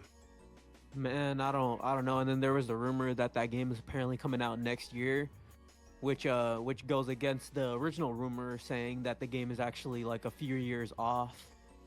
I mean, that rumor had no sources, and yeah, it was just another PlayStation Twitter account making shit up. Yeah. As far as Wolverine goes, to be honest, no, I wouldn't say most of the game is leaked, but a lot of the game is leaked and out there in a somewhat playable state. And to be honest, I'm not as excited for it as I probably was when they first announced it. Just because Spider-Man 2 was kind of a disappointment to me. As far as like, story and dialogue and like having like good character writing. And I would say Insomniac has been on a downtrend with that, with their games being not as as deep and as like well written as they used to be, because even Spider-Man 1 was a pretty well written story, and Spider-Man 2 kind of goes against that. And you can throw out the older Ratchet and Clank games as well. The newer Ratchet and Clank games have very like bland stories, whereas like the older is the older Ratchet and Clank games, they actually had like they were like raunchy and like they had like funny dialogue and they were actually interesting and kind of deep. But Wolverine, I don't know. We'll see what goes with that, but I hope the guy that moved on from Wolverine into Perfect Dark is gonna do some good work over there at Initiative. But we'll see. How do you feel about it? Yeah, so just talking about Wolverine, I was hyped for Wolverine. That announcement, 2021. I call that the E3. It wasn't even E3, but that Sony showcase, the showcase, that was the smoke and mirrors showcase. because I remember when that showcase came out, we got God of War 20. No. When did we get? Okay, that had to be the same one. Was it 2020 then that we got that showcase with Spider-Man 2? Or no, Spider-Man Miles Morales. Yeah, it had to be 2020 then. 2020, that was the Smoke and Mirrors. That was the Smoke and Mirrors presentation because we got that Spider-Man Miles Morales, and then we got the Wolverine trailer, which made it seem like, oh, like they're going, like, Wolverine coming out soon, like we gonna have it in our hands soon. Then we got that 2021 release date for God of War Ragnarok. That was a lie. Then we got the Horizon Forbidden West 2021, also a lie. Forspoken actually looked good when it was Project Athia. That shit looked fire. Then we saw what happened. Everything they announced in that 2020 showcase, we were like, bro, PlayStation actually cooking right now. And then all of these games have fell short in some way or another. Mm-hmm. So Wolverine, I was like, bro, this shit about to be hype.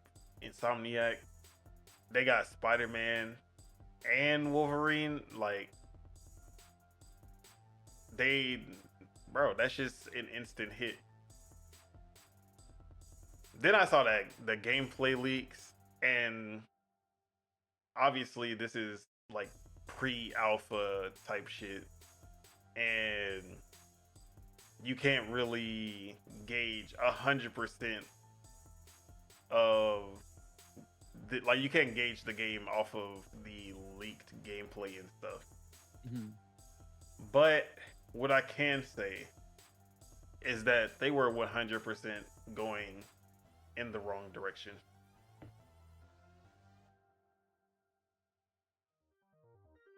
So the first thing, Wolverine having throwing knives and the stealth gameplay and these things that just don't, the things I don't want to do as Wolverine. I don't want to hide in trees and pick people off one by one as Wolverine. I don't want to long range stealth take down enemies with throwing knives as Wolverine. It's like they missed the point of the character, but that is the PlayStation template. You need to have third person, over the shoulder action with stealth element, or it doesn't fit the template. You have to have the stealth elements.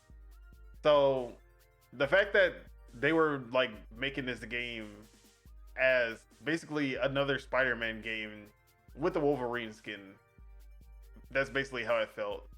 That instantly just turned me off of the game.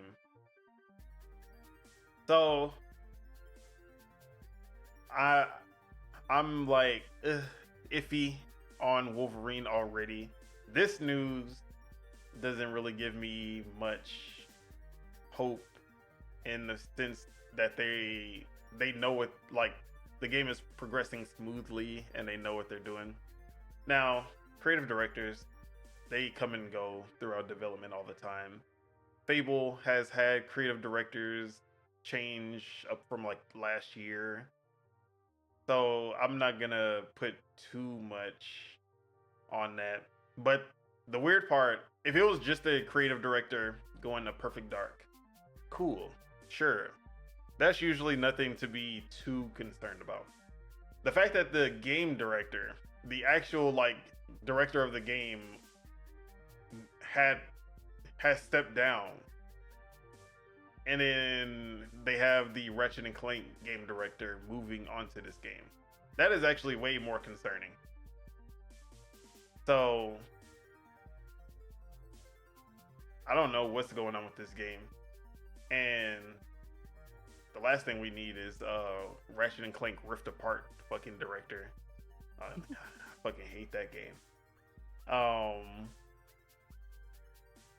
Yeah, man, it's looking spooky for Wolverine, and I'm not even gonna bring up the fact that they canceled the Spider-Man, the Great Web multiplayer Spider-Man game, and you know everything at Insomniac right now from the leaks is not looking too good. So, but that is one of the things that we want to talk about. Another thing going on with PlayStation is this PS5 Pro news. The 33 teraflops that we were promised in the PS5 Pro, it looks like it was another lie.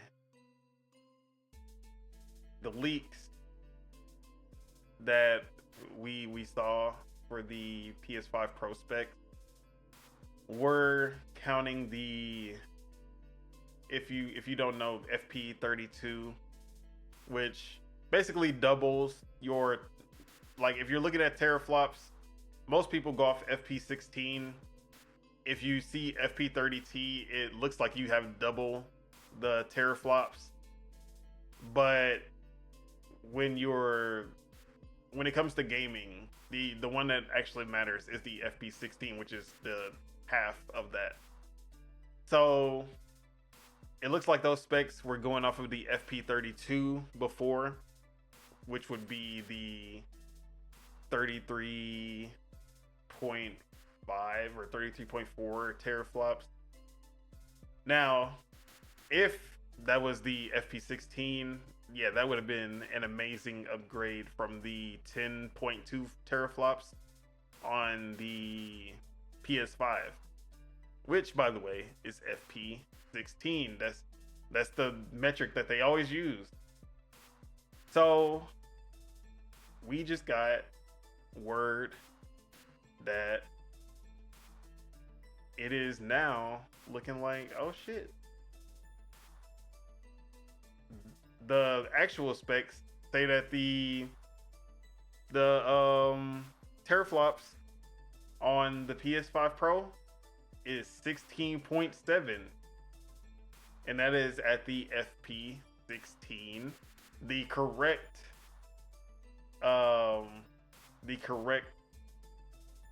way to read the teraflops. So who lied?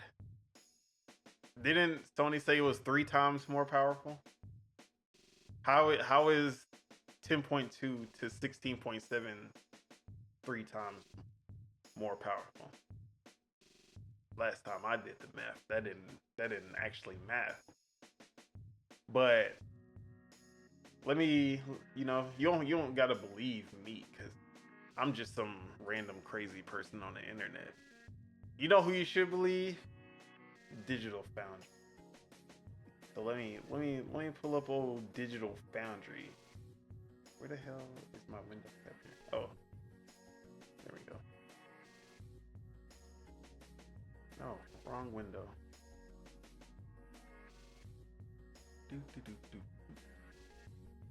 Also the wrong window. What do I have? There we go. Am I tripping? Oh no, I'm not tripping. Alright, so let me pull up this link. I thought I already had this up, but I guess not.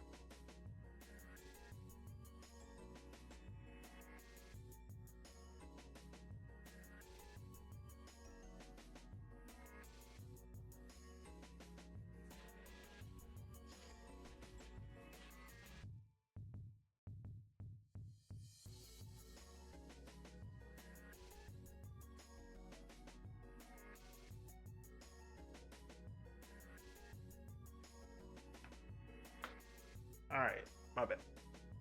So here is Digital Foundry.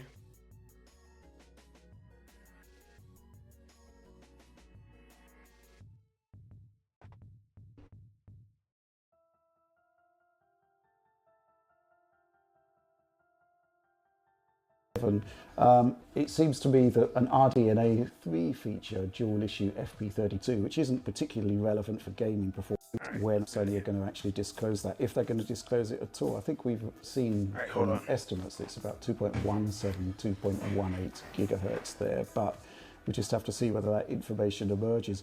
But the leak was saying 33.5 teraflops. This says 16.7. It seems to me that an RDNA 3 feature, dual issue FP32, which isn't particularly relevant for gaming performance, isn't actually a feature of the PlayStation 5 Pro GPU. So an interesting spec point, but nothing that's particularly game-changing as such. But I think that's it, John. I think when Sony are going to actually disclose that, if they're going to disclose it at all, I think we've seen from estimates that it's about 2.17, 2.18 gigahertz there, but we just have to see whether that information emerges. But the leak was saying 33.5 teraflops. This says 16.7. It seems to me that an RDNA 3 feature, dual issue FP32, which isn't particularly relevant for gaming performance, isn't actually a feature of the PlayStation 5 Pro GPU. So an interesting spec point, but nothing that's particularly game-changing as such. But I think that's it, John. I think when Sony are going to actually disclose that, if they're going to disclose it at all, I think we've seen from estimates that it's about 2.17, 2.18 gigahertz there, but we just have to see whether that information emerges. But the leak was saying 33.5 teraflops. This says 16.7. I think that replayed. All right. Sorry about that. So, as Digital Foundry stated, the 16.7 teraflops. Whoa, what's going on with the... There we go. I had you off the camera for a while. Alright. The 16.7 is not including the RDNA 3 feature, which is the dual issue, where you are able to use that FP32 with the 33 teraflops and actually take advantage of using the dual issue to double the teraflop. Basically, I'm doing this in the least technical jargon as possible. So basically, RDNA 3 on PC, you are able to double your teraflop count by using dual issue, which would basically make it that 33.4 teraflop. And actually in real world use, it would be that 33.4. Digital Foundry has said that no, this is not using dual issue, the RDNA 3 feature. So this would be just straight up 16.7 teraflop. That is 4 teraflops more than the Xbox Series X for $300 more. All they do is lie. All they do is lie. Now, performance of the PS5 Pro is still obviously better than the Series X. It's still hitting 60 FPS in games with better fidelity. But for $300 more, is it really worth it? Subeg, is it really worth it? Hell nah. Definitely not. The only people that I would feel like this PS5 Pro is worth is the people that are still on the old gen, like Xbox Ones or PS4s. Those are the only consumers I can personally justify buying this. But anyone else, if you have a Series X or a PS5 or a PC, nah. I wouldn't consider it for anybody ever. But that's just me. The fact that it's funny that they were showing Alan Wake 2 and it still couldn't hit a stable 60 FPS. Yeah. But yeah, y'all do y'all. The only thing I can say is that I hope the optimization for the PS5 Pro will actually make developers use the extra power in the Series X that they don't use because of the regular PS5. Because since the regular PS5 is weaker and easier to develop for, they basically just half-ass the Series X version and don't use any of the extra power, which always ends up with, or I shouldn't say always, but sometimes it does end up with the PS5 outperforming the Series X when it shouldn't. That should not be a thing that happens because of the power difference. But that's what happens when you have the market share. So hopefully that excess power and optimization they put towards the PS5 Pro might actually give some trickle down effect to the Xbox Series X. But this is not a good look for the PS5 Pro. It was already, even with it, when we thought it was 33 teraflops, it was already, the price was already kind of looking spooky, but now that price is dog shit. The fuck were they thinking? I'ma say it. You know what? We not playing on the fence. We not playing the fence no more. I'm just gonna say it. That PS5 Pro dog shit. What the fuck is wrong with all these people talking about, oh, I already got mine pre-ordered. Lord Metroid. No, I'm just playing. Shout out to Lord Metroid. They deserve the smoke, bruh. I'm gonna pay. I love paying $300 extra for 10 extra frames. When I instead of hitting 40 frames, I'm hitting 50 frames. It's great. Count your days. But shout out to y'all. Build a PC, Lord Metroid. Exactly. Nah, he is building his PC. We not gonna get on him too much. That's my man. That's what's up. But yeah, back to, so the PS5 Pro is, I already know it's not gonna be this big seller or whatever. Now, is it gonna hit the success that PlayStation wants? That is the real question.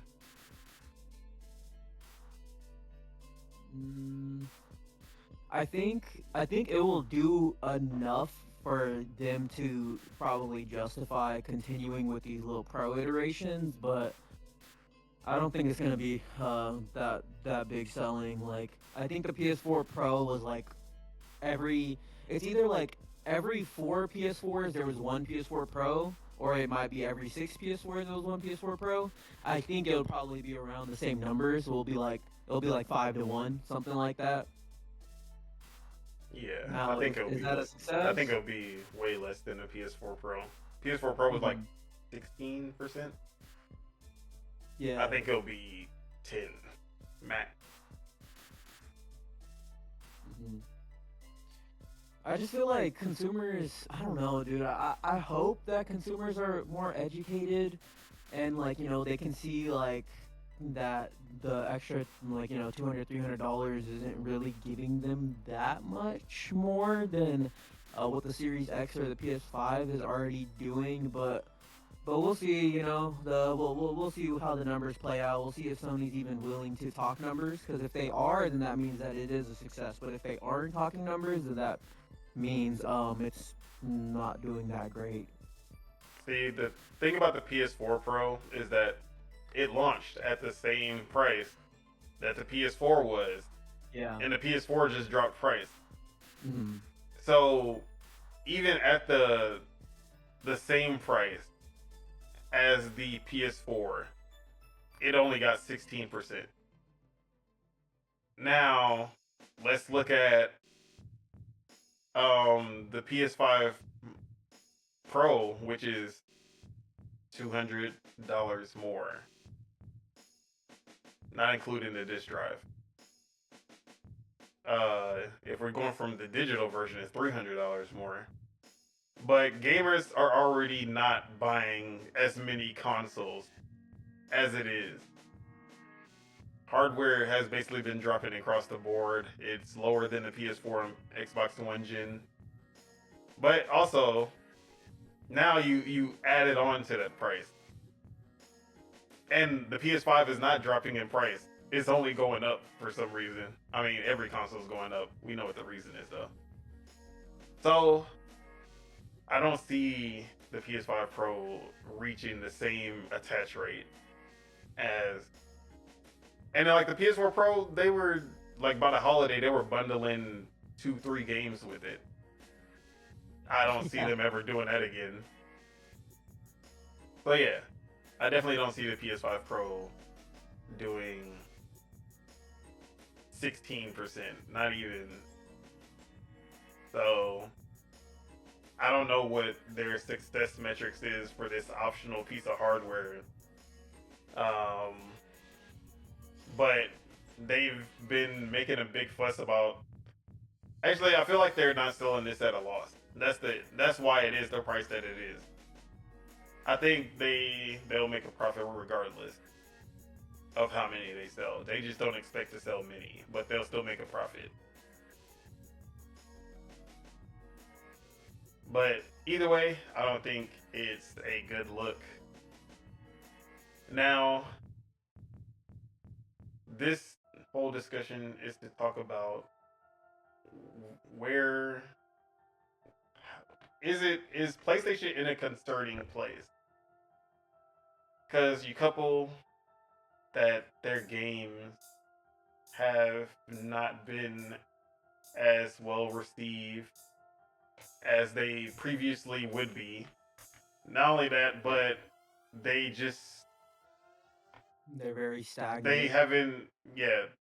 They haven't sold at the same rate as their PS4 counterparts. Then the actual output of their games is much slower. And then they have way more just outright flops and bad games from partners and from their own studios as well than we've ever seen.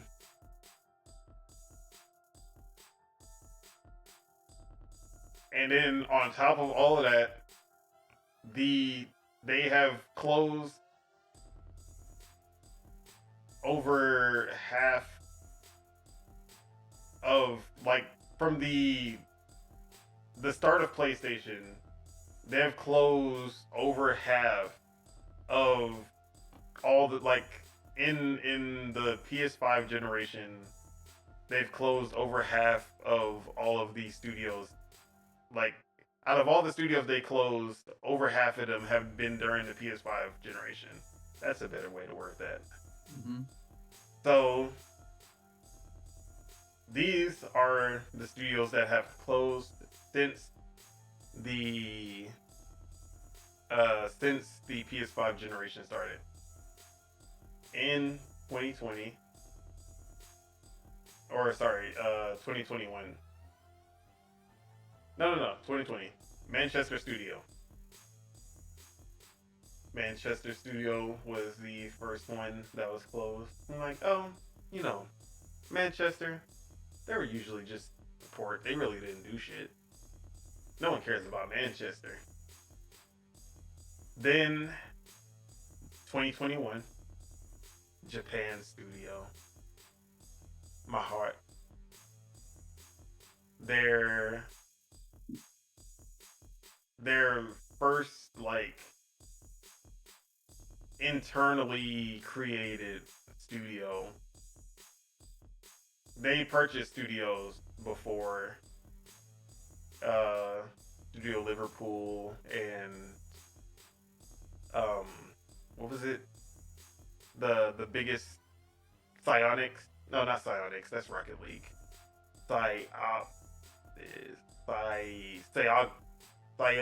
It's something Psy, god damn it.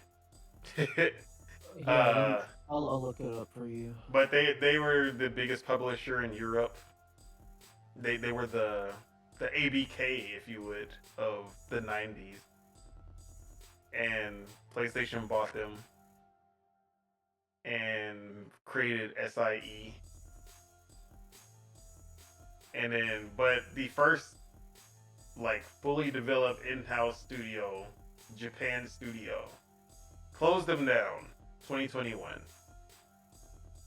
Heartbreaking. After the greatest game PlayStation has ever put out in the PS4 generation, at least. Gravity Rush 2.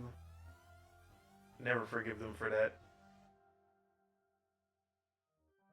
Then in 2023, we have Pixelopus, the creators of Concrete Genie.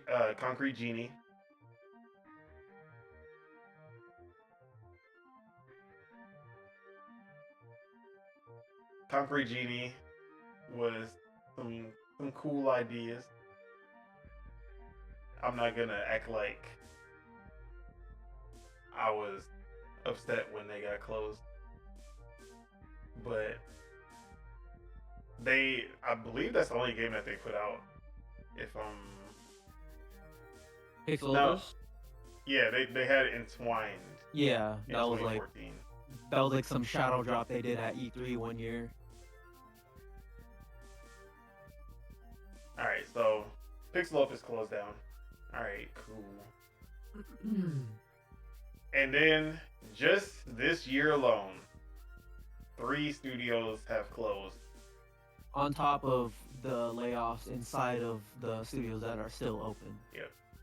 And that is London Studio. That is, and also just like, who cares? I mean, I care about people losing their jobs at least, but we didn't lose anything with London Studio. But then Firewalk Studios and Neon Koi were the latest. And one that's not even listed here because they technically weren't a part of PlayStation, but their only existence was to make a game in partnership with PlayStation that PlayStation closed down, and they closed down because of that, and that was Deviation Games. So you can really say, what is it? Manchester Studios, Japan Studios, Pixelopus, London Studios, Neon Koi, Firewalk, that's 6, and then Deviation, that's 7. 7 studios shut down in 4 years.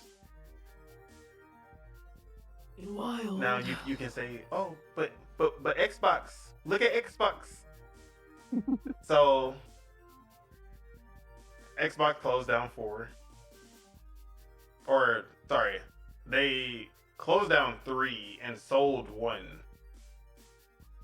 to Embracer, or not Embracer, clap Crafton. Crafton, yeah.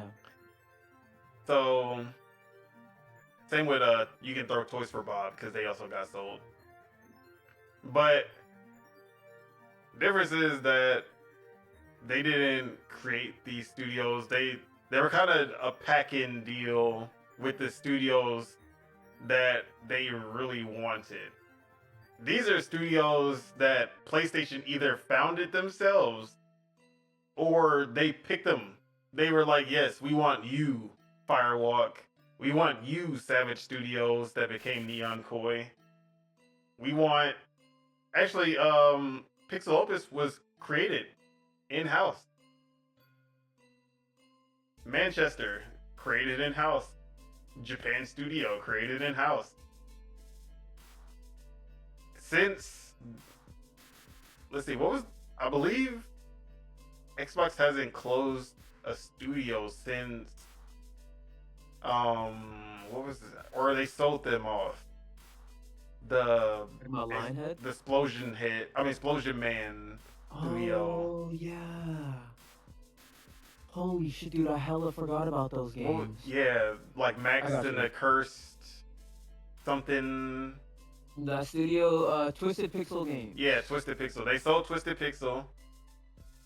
And Lionhead, they closed out. I think Lionhead is the last one that they closed. And that was 2016, 2015, something like that. So, yeah, as far as like literal, like internally developed studios or studios that they personally picked, like Obsidian or Ninja Theory, they have not closed down any of those. So I don't think it's on the same level as what PlayStation has done.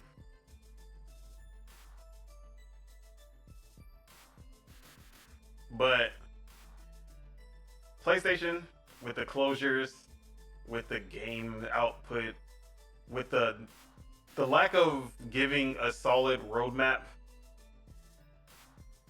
everything like it's literally the opposite of the PS4 generation that you can really say is one of their best generations.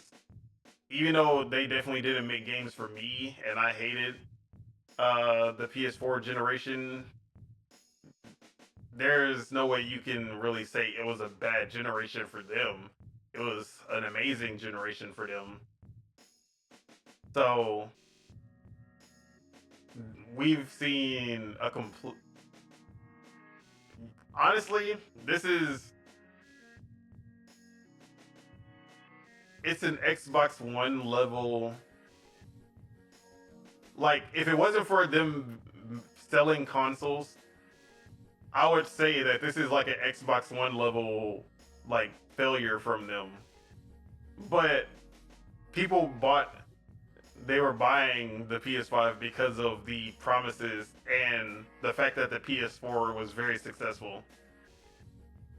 But now that goodwill keeps drying up and they keep showing the true colors.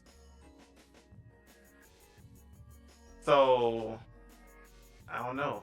Am I the weird one?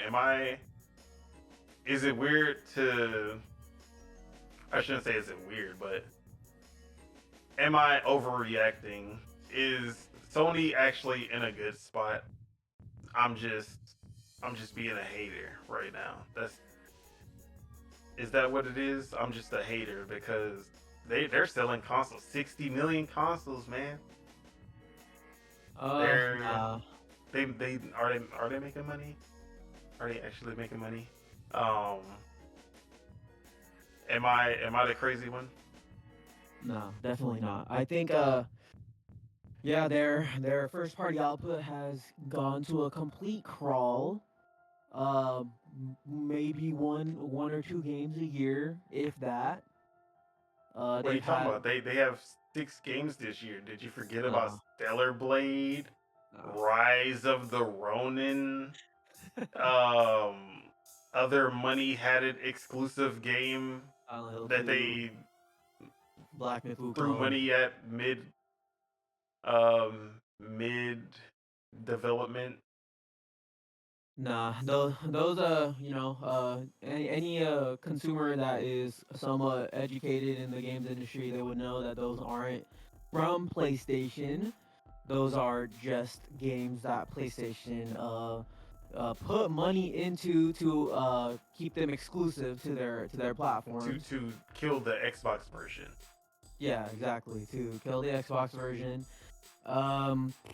Nah, it is concerning. It honestly is concerning because, we know PlayStation has this creator of exclusives and creator of high quality and consistency, right? But their quality is going down. Their consistency is going down. The only thing that still remains is that their games are still graphically, good. But PlayStation PlayStation pretty. That's a good word for it for sure. God of War Ragnarok is very PlayStation pretty. It's very surface level, like outside of your footsteps, like going into the snow and shit like that. Like it's very window dressing. There's no interaction with a lot of the environments you have in a lot of PlayStation games, but yeah, no, it is concerning. It's honestly super concerning considering that if there was no Astrobot, there and obviously Concord, but we don't got to speak about Concord. If there was no Astrobot, then PlayStation would go almost 2 years without a game. You know, because without Astrobot, it would be Spider-Man 2 and then Ghost of Yote. So it's like it's super concerning. Just on a consumer level, because I consume PlayStation games. I'm waiting to see what they got cooking up, and what they have been cooking up has been a lot of okay to decent stuff, but yeah, no, I'm as a consumer, I'm pretty concerned, man. I'm tired of the money hats, of course, because like even with like the games that are money hats, like I don't want to play Rebirth on the PlayStation 5, Like I would much rather play Rebirth on the Series X or on my PC. Same thing with Stellar Blade. Like I'm gonna probably eventually get Stellar Blade, but do I want to play it on the PlayStation? Not really, but I'm forced to. I'm just waiting for that PC version, and you already know why. You already know why. The modders are gonna be on overtime in that Shout game out for to sure. the modders. Shout out to Absolutely. them. You already know what Stellar Yams. Y'all had the PG-13 version. We gon' get the real version. For sure. But yeah.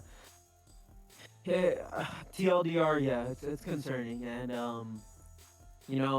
it doesn't matter how many games are exclusive to the platform.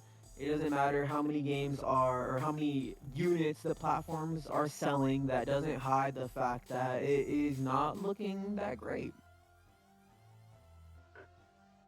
Well said. The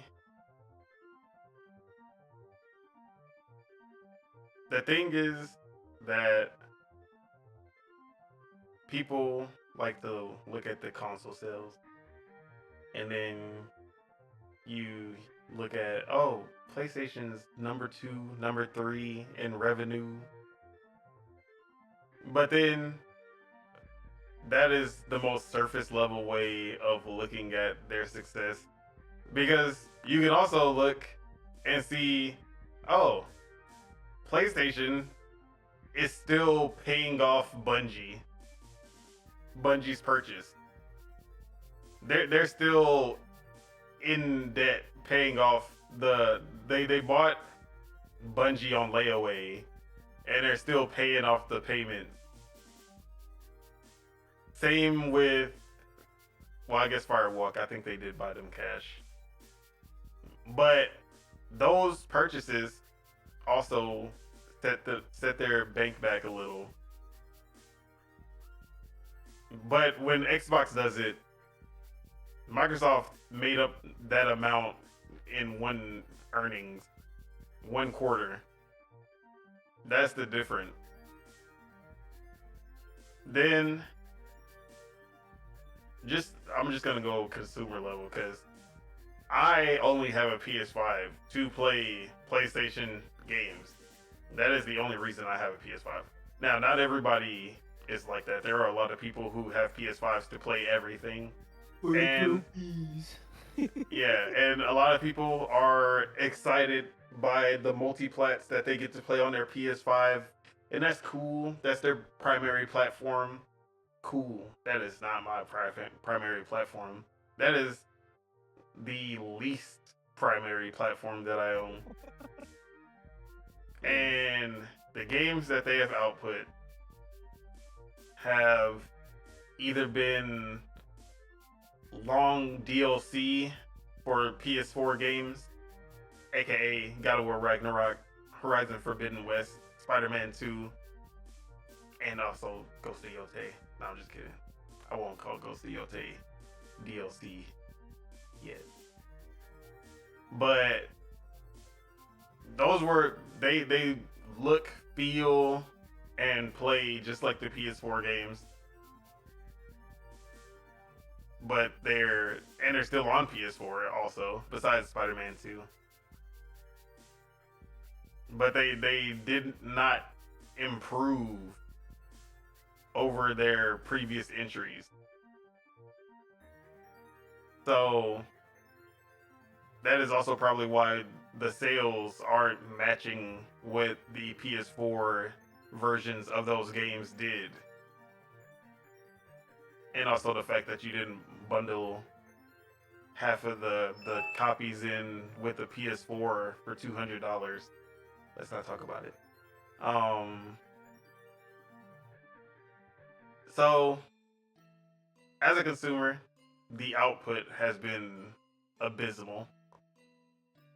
It's very slow. And then when we do get something, sometimes we get a Concord or a what is that game? What is that game called? It's the not Twisted Metal. Destruction All-Stars. Yeah. Sometimes you get a Destruction All-Stars. And then even the money-headed games, it hasn't even been 50-50. It's been like 40-60. Because for the most part, their money-headed games have been ass. Forspoken, ass. Babylon's Fall, ass. Goddamn. Foam Stars, ass. Final Fantasy 16, ass. I don't care what y'all say. What was that one launch game for the PS5 that was exclusive from Epic? What was that shit called? Bro, I forgot about that shit. Something Fall, but not Babylon's Fall. Yeah. It was not. Oh man, I can't even remember. Dude, I'm forgetting the name too. Hold on. But yeah, ass. I forgot about that. That game was horrible. Bug Snacks, ass. Bro. So, game output, game quality. Godfall, ass. They have just been missing the mark where PS4 generation is like every time they went up, it was a hit every time they put up something, except for like Knack and Knack 2. But every now and then you just put out one of them Knacks. It happens. But like starting from 2016, it was hit after hit after hit after hit. So what happened? Sean Layden. That's what happened. Sean Layden left, and it just seemed like everything went downhill. Then they started focus on live service. That has only made everything worse. Imagine saying, hey, what if we stopped making the only game that we've been making for a decade? Third-person over-the-shoulder action-adventure game. And then we go the completely different direction, make live service games. And you would any company that is lauded as the greatest company, the greatest publisher, they make the best games. That shouldn't be enough to basically tank the reputation of the studio or the publisher. And yet PlayStation, just them deciding that they're gonna focus on more than one genre, that was enough to just destroy them as a publisher, as a game creator, because Xbox, not only have they purchased, because I'm not going to include Minecraft or Call of Duty, but they've developed their own live service games that hit. Sea of Thieves, a hit. The Forza Horizon games, all hits. Even Forza Motorsport, not to the same extent, but those were all hits. Grounded. If Grounded had microtransactions, that would have been even more of a hit. But the game sold really well on Steam, but also was a big Game Pass hit as well. So then Nintendo. How you let Nintendo out live service you? Nintendo has no microtransactions in their games, but they still have some of the best live service games. Mario Kart, Animal Crossing, at least for the 3 years that they supported it, Splatoon 2 and 3, and Smash, almost forgot. And these games still have a player base to this day. So everyone is getting into these live services, at least for the big three, except for, or at least they're succeeding in this space in their own way. PlayStation is literally killing themselves trying to enter this space. Helldivers, gotta give them that. Now, were they able to keep it going? It's been going up and down. Can you attribute Helldivers' success to Sony, or is it more on Arrowhead? I'll give it to them just because it was already a PlayStation game. Okay. The first Helldivers. That's fair. So that has been 100% under PlayStation, the development and everything. Now, Stellar Blade, something like that where they saw the game and then purchased it after it was already announced for Xbox. No, we don't attribute that to PlayStation. Just like I won't say Psychonauts 2 is I attribute Psychonauts 2's success to Xbox. Did they help boost the game's quality? Yeah. And you could even see the quality boost from Project Eve trailer to Stellar Blade. Yeah, there was definitely a quality boost because of PlayStation's involvement. But that wasn't 100% under PlayStation. Same with like Rise of the Ronin.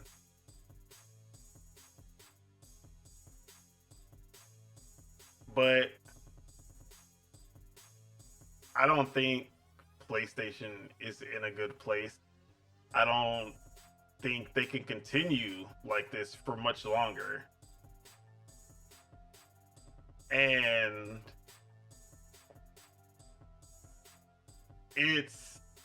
they're kind of in a lose-lose situation because they can continue to chase the live service. And if they continue to fail at it, that will literally kill them. Or they can say, all right, we're going to go back to what we do best. Big budget, AAA, single player games.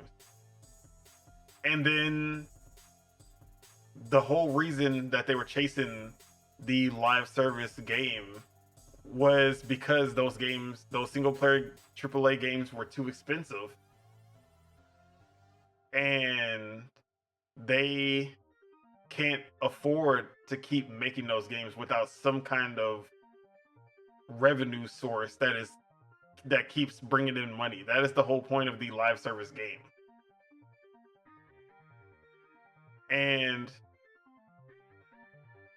so they're basically in a pickle where if they don't get a live service game, or I should say, if they keep chasing the live service game and fail, they lose. If they give up on the live service game and continue with what they're doing, eventually they'll lose.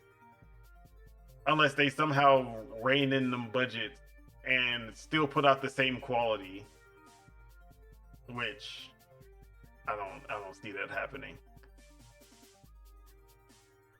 So what can they do to succeed? Because it's too late to try to become Nintendo and all of your games are 30 to 70 million dollar investments, because you've already gave people, like, you've already set the trend of what PlayStation games are, and they're all the big bombastic single player narrative driven cinematic movie like experiences.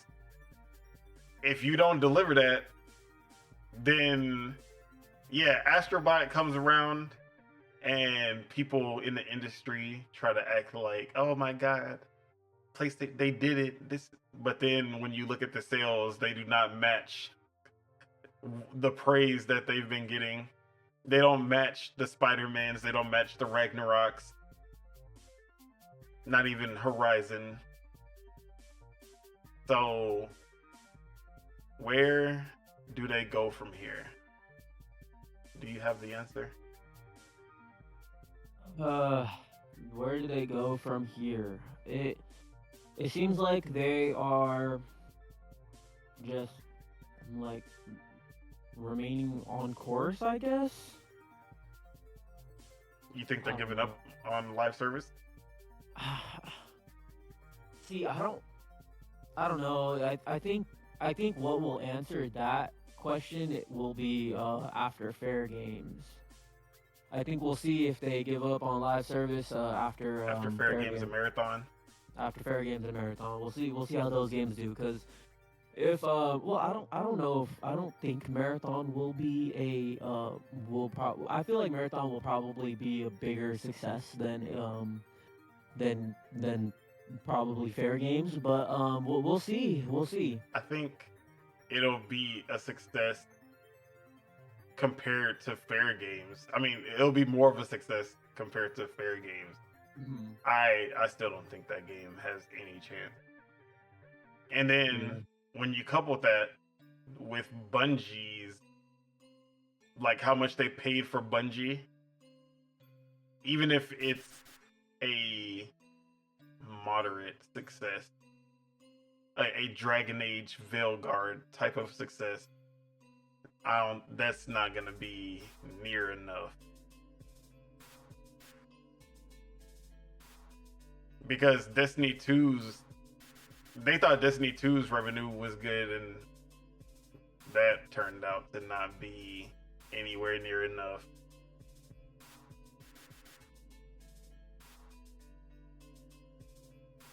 But yeah, so they're gonna gauge with Fair Games and Marathons how they do. So if those don't hit, what's next?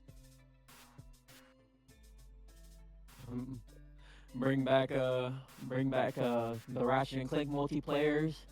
Bring back the Last of Us multiplayer, and yeah, call it from there.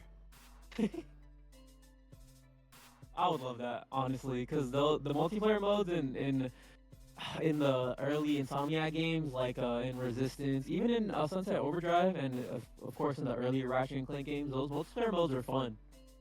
I always wish Sunset Overdrive had real co-op. Yeah, that would have been amazing. For sure. But I don't know, dude, because they obviously have talented developers that know how to make multiplayer stuff with Naughty Dog and the factions. Well, I don't know if they still have them, but they did have them. They even had the team that made the Warhawk and the Starhawk games and stuff like that. They obviously got shut down, but you know, they had multiplayer pedigree, but yeah, I don't know. I think they're better off just sticking in their lane and trying to innovate in their lane. Their little single player over the shoulder third person action adventure lane. I think that too. Except they had a chance to do both, and they failed us. And that would be Last of Us Factions 2 and Spider-Man: The Great Web multiplayer. You already have great foundations. Just make it multiplayer. Take that foundation, make it multiplayer. You can't even do that right.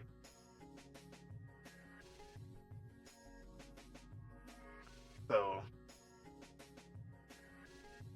I don't know, man. Hashtag no PS6. But any last words on PlayStation? Or concerns? Is there? Let's try to end it on a positive note. Is there?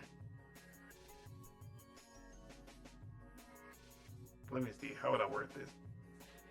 Not is there any hope for the future? Because there's always hope for the future.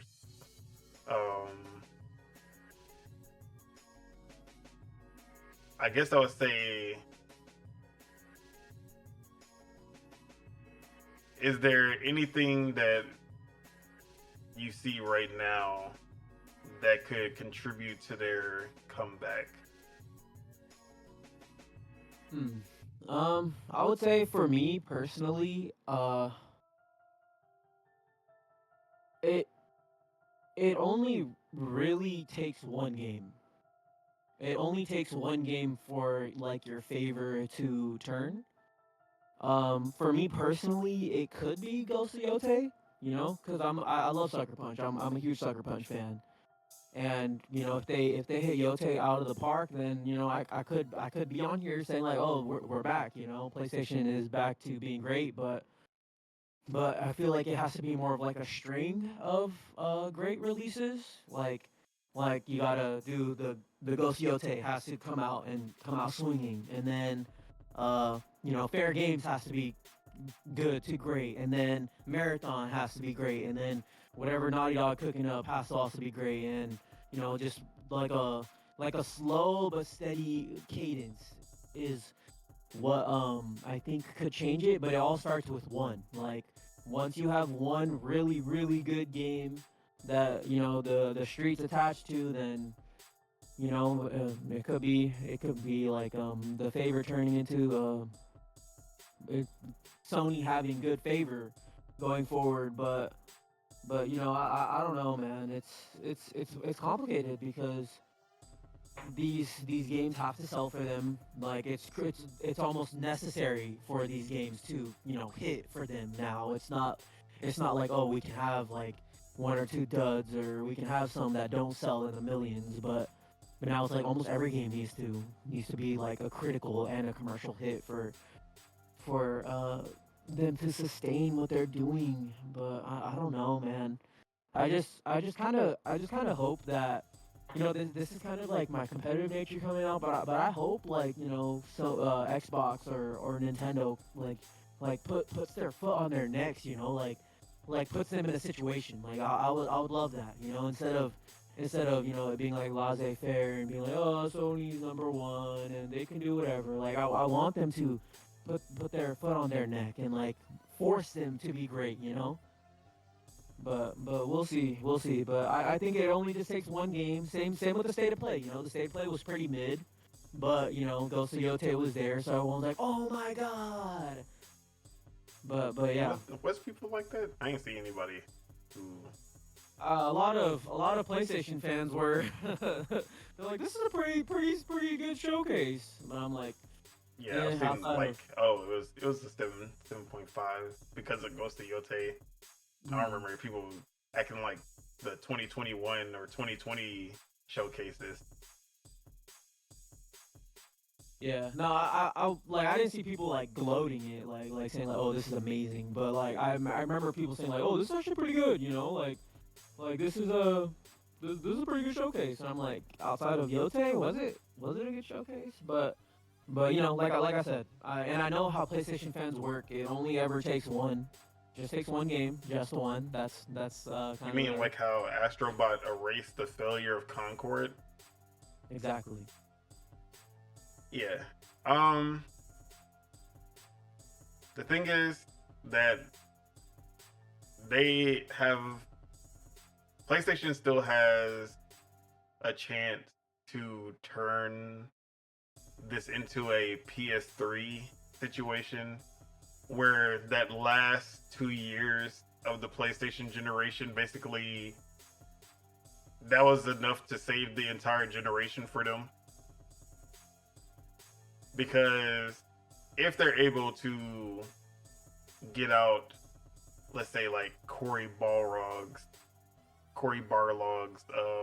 new IP, put out Naughty Dog's new IP, Ghost of Yote is not just Ghost of Tsushima again.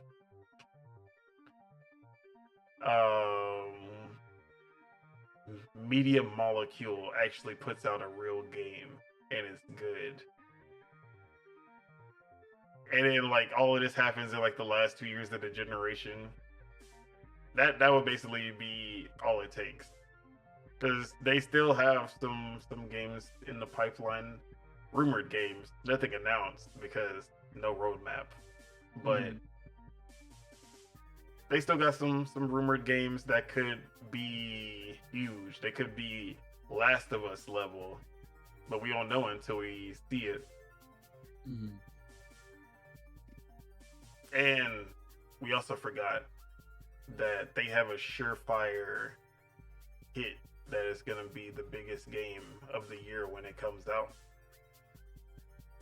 Horizon multiplayer, let's fucking go. Horizon Zero Dawn, greatest franchise in PlayStation history. We fucking love Herman Hulst and his bitch ass fucking franchise.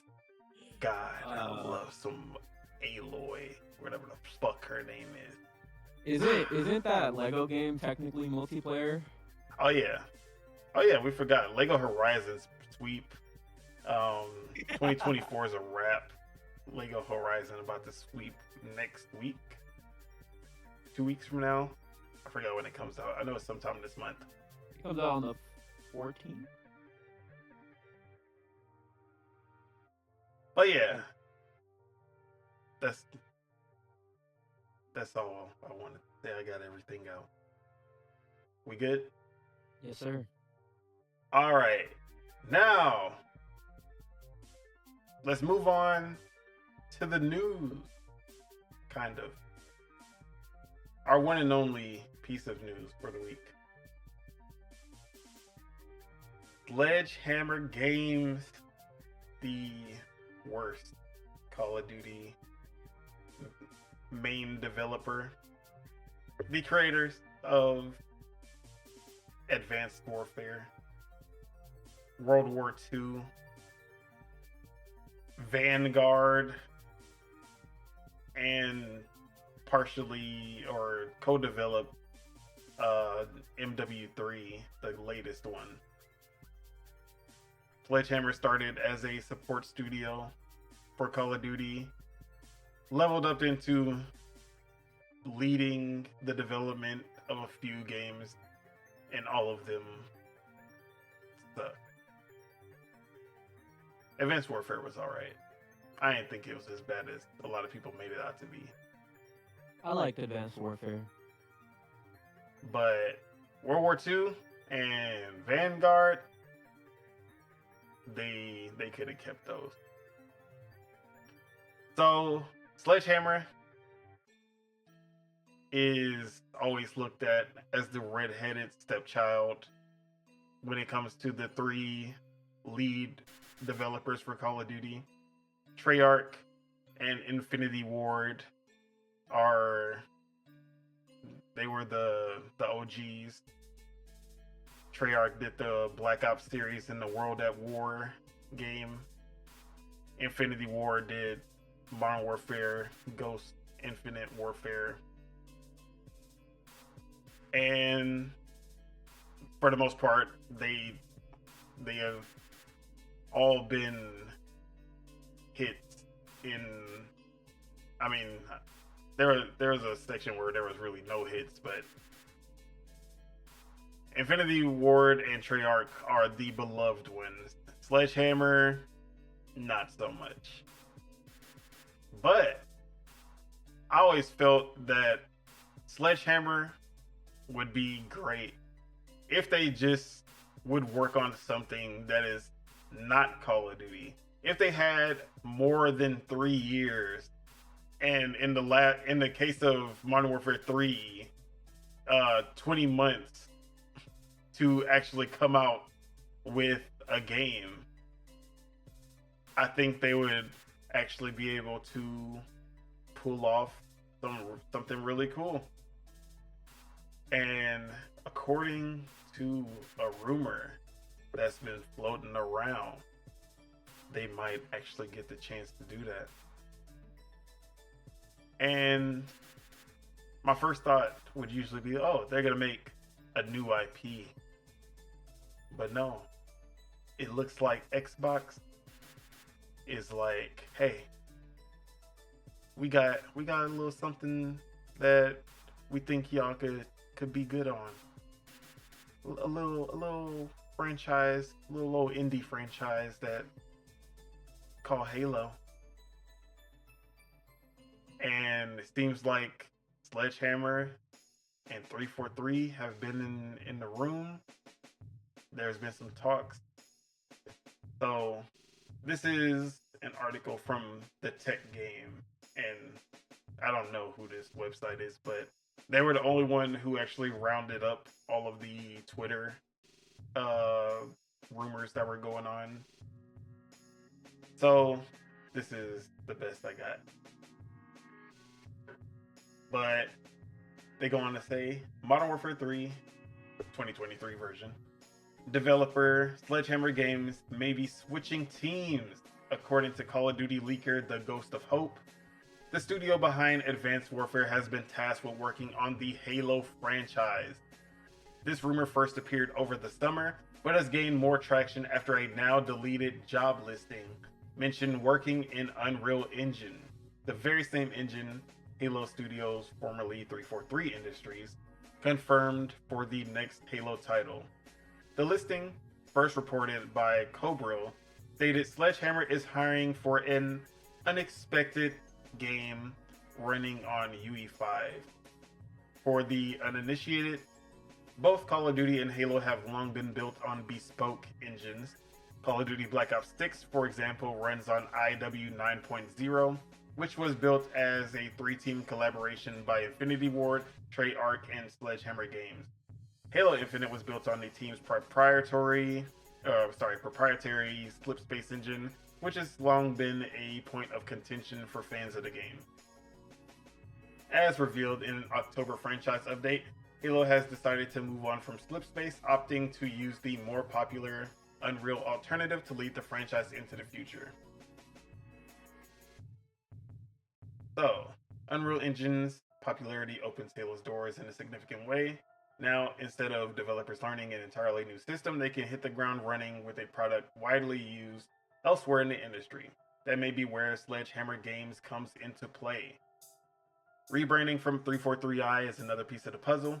Perhaps the studio had simply outgrown the old name, but the inclusive nature of Halo Studio certainly seems to be pointing towards a change in strategy.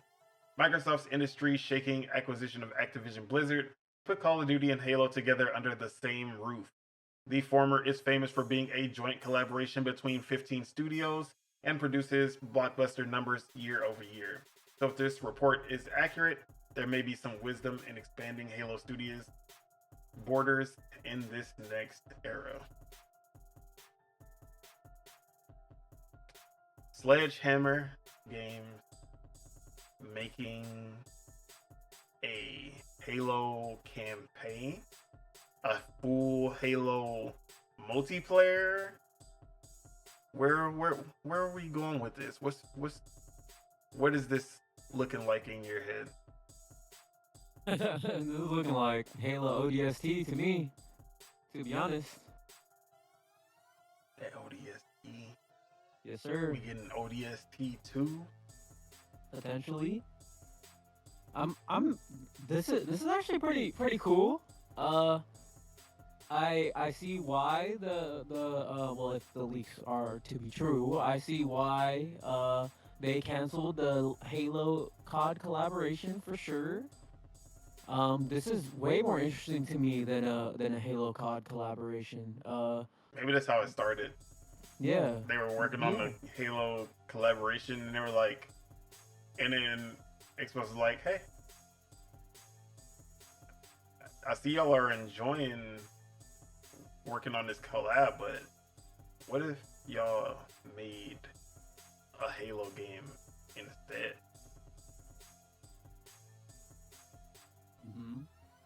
This is exciting, man. This is exciting, cause say what you want about the Sledgehammer CODs. Yeah, they weren't the greatest, but they still had great gameplay. They still had pretty decent movement and all that. The campaign in Advanced Warfare and World War II were alright. I didn't play Vanguard. Yeah. The campaign in Vanguard was okay too. It wasn't the best one, but it was decent. But yeah, man, this is cool. This is cool. I'm excited to see what comes of this. Yeah. Even as the worst Call of Duty developer, they still get the feel of Call of Duty, and if they can translate that gunplay into Halo, I think I would still want it to feel like Halo. I don't want it to just be Call of Duty. But also, do you think this is going to be maybe not even their own game, but maybe a collaborative effort where maybe Sledgehammer does the multiplayer while Halo Studios focused on single player content while like updating the single, doing what Halo Infinite was supposed to be and keep on adding on to the campaign? Well, I mean, I think they've came out and said that like Halo Studios will be involved in everything Halo related. Sure.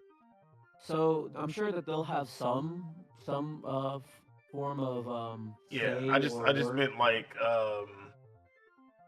Sledgehammer's involvement in the mainline series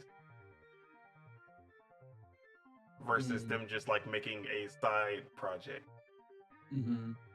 Yeah, I could see that. I could see like maybe Sledgehammer becoming somewhat of like a support studio for Halo instead of COD. That'd be cool.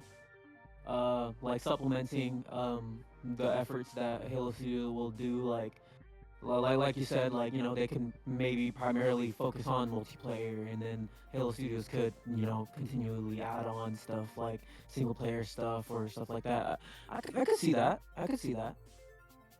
But my only concern with this rumor and the legitimacy of it would come down to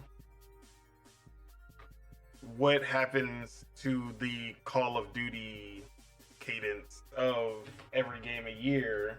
Everyone gets 3 years. You can't just take Sledgehammer away and like who's gonna fill that gap basically? Could mean the end of the one per year life cycle for Call of Duty, potentially. I doubt that. I doubt that very much. Yeah, because that is a lot of money that they're leaving off the table if they stop doing that. We'll see. We'll see. This is cool though. I mean, I hope something comes of this because this would just show that, like, internally Xbox and Microsoft does still want Halo to be like, a pillar franchise. You know what I'm saying? Yeah. Would they sacrifice Call of Duty's yearly revenue for a better Halo? I don't think so. That's the only thing keeping me from believing this rumor fully. Mm-hmm. If it was, say, High Moon Studios or one of the actual support studios that, maybe they can take off High Moon from Call of Duty, put them on Halo, and the other support studios will kind of just pick up the slack. But Sledgehammer is a lead.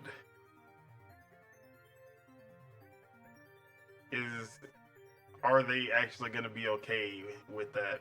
Will there be someone who can really step up and fill those shoes? That's the real question. Mm-hmm.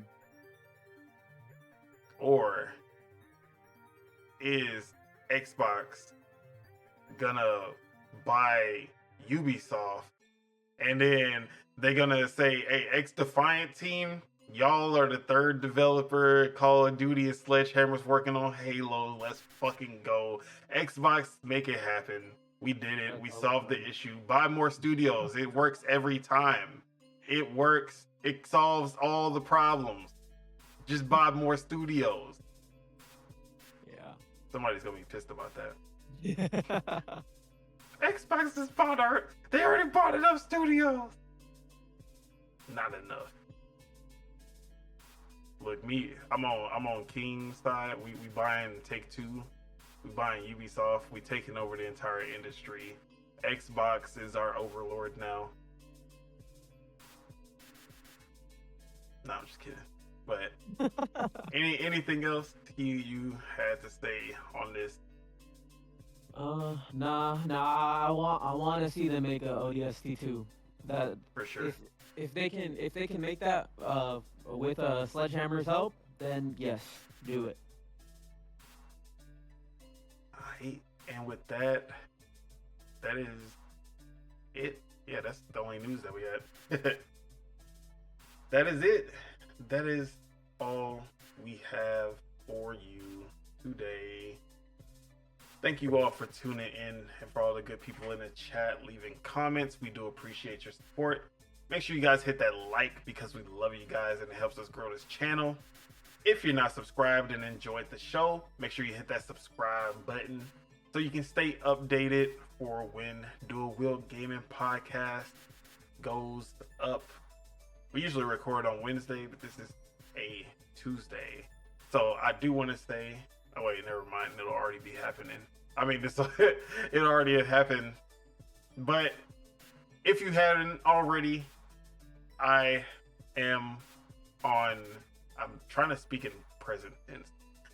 I was on Double Barrel Gaming with Mr. Boomstick XL. Make sure you guys check that out. I was on there yesterday, even though yesterday hasn't even happened yet. How does that work? But yeah, man, shout out to Boom, like one of my favorites. I've been following him for years, even before I actually got into content creation myself. He is one of the realest people in this space, and he's put on like so many content creators that I love today. Like their first real break moment was being on Double Barrel Gaming and getting their name out there because of his show. And like I love the fact that now I've been on there before, but I'm going back with a bigger following this time. I'm gonna hold my own this time. But yeah, man, shout out to Boom. He's a pillar of this community. Man does 5 shows every week, which is crazy. Could never.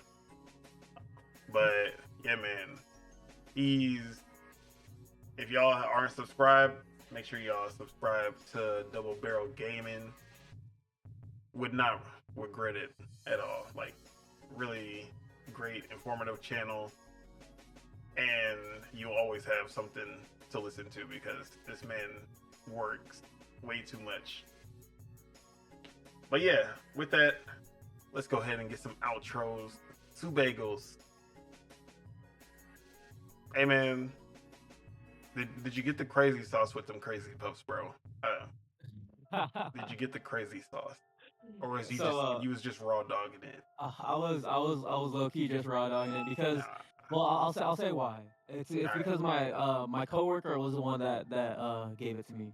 The crazy puff. So it's like I didn't go out and get it my own. He had it and he offered me some, so I was like, yeah. I actually ate 2 of them. To be honest, it didn't really even need the sauce. It was yeah, it's fire without the sauce, but the sauce, that shit, it just levels it up. For sure, you know, it was gas. I liked it. I didn't try the sauce, unfortunately. Maybe next time. But yeah, no, that it was pretty gas. I'll say that. Bro, I'm telling you, Little Caesars is up next. Little Caesars up right now. Bro. Little Caesars up. But yeah, what you got going on this week? What we got to look forward to from LogNet? What's going on? All right, so what we got cooking up is a whole lot of homework. Shout out to one of my professors who is making the end of this semester really fucking challenging for me. But homework, still working on Zelda. It's gonna come out. When will it come out? Lord knows, but it's gonna come out. Windblown, that's gonna come out more sooner. My English is shot right now. My Windblown coverage will come out before my Zelda coverage, but working on that. So gotta play some more. Gotta play with Petey. But yeah, those are the 2 main things that I'm cooking up at LogNet. Outside of that, you know, I'm just trying to get through this year. Trying to get through this semester. It's been fucking challenging. It's been taxing, but I will say it's helping me. It's helping me keep my love of gaming going. Cause you know, when you don't play games for at least like, you know, a day or 2. At least for me, when I don't play a game for like a day or 2, I start, you know, missing it. So it's helping me at least miss playing video games, especially when I'm in the thick of it, just trying to get through all my homework. But yeah, a whole lot of homework, a whole lot of writing. Hopefully I can get some more gaming in. But yeah, that's really it. No doubt. As for myself, Don Otaku. You can find me on Twitter at PastaFeet, F3ET, twitch.tv/Don Solo. You will not find me, but it exists. And you can find me right here on YouTube, Don Otaku. Other than Dual-Wield Gaming, I do the Project Untitled Gaming Podcast every Saturday. Pull up for the live show, watch the recap. Definitely a different vibe over there than here, but still just as fun. So make sure y'all check it out. Like I said, Double Barrel Gaming gonna be on there. And as far as gaming, already got Mario and Luigi Brothership pre-ordered, pre-installed. What else we got going on? There was something else that I was looking forward to, but now I can't remember. But you already know, there's always something new. Absolutely. And with that, is there anything we want to leave the peeps with? we're gonna leave the peeps with if you have Steam or a Steam Deck, go check out Windblown. The game is gas. The game is fire as fuck. So go check that out. No workouts for y'all because I haven't been hitting the gym consistently. So I'm not gonna tell y'all to hit the gym consistently because I haven't been. But if you guys are, shout out to you. Keep putting the good work. I always say the gym is literally the best therapy. You probably can't get better therapy than going to the gym. But yeah, just keep on hydrating yourself, drinking that water, playing the games, enjoying life. And play City Game Studio. For sure. Let's see. What do I have for y'all?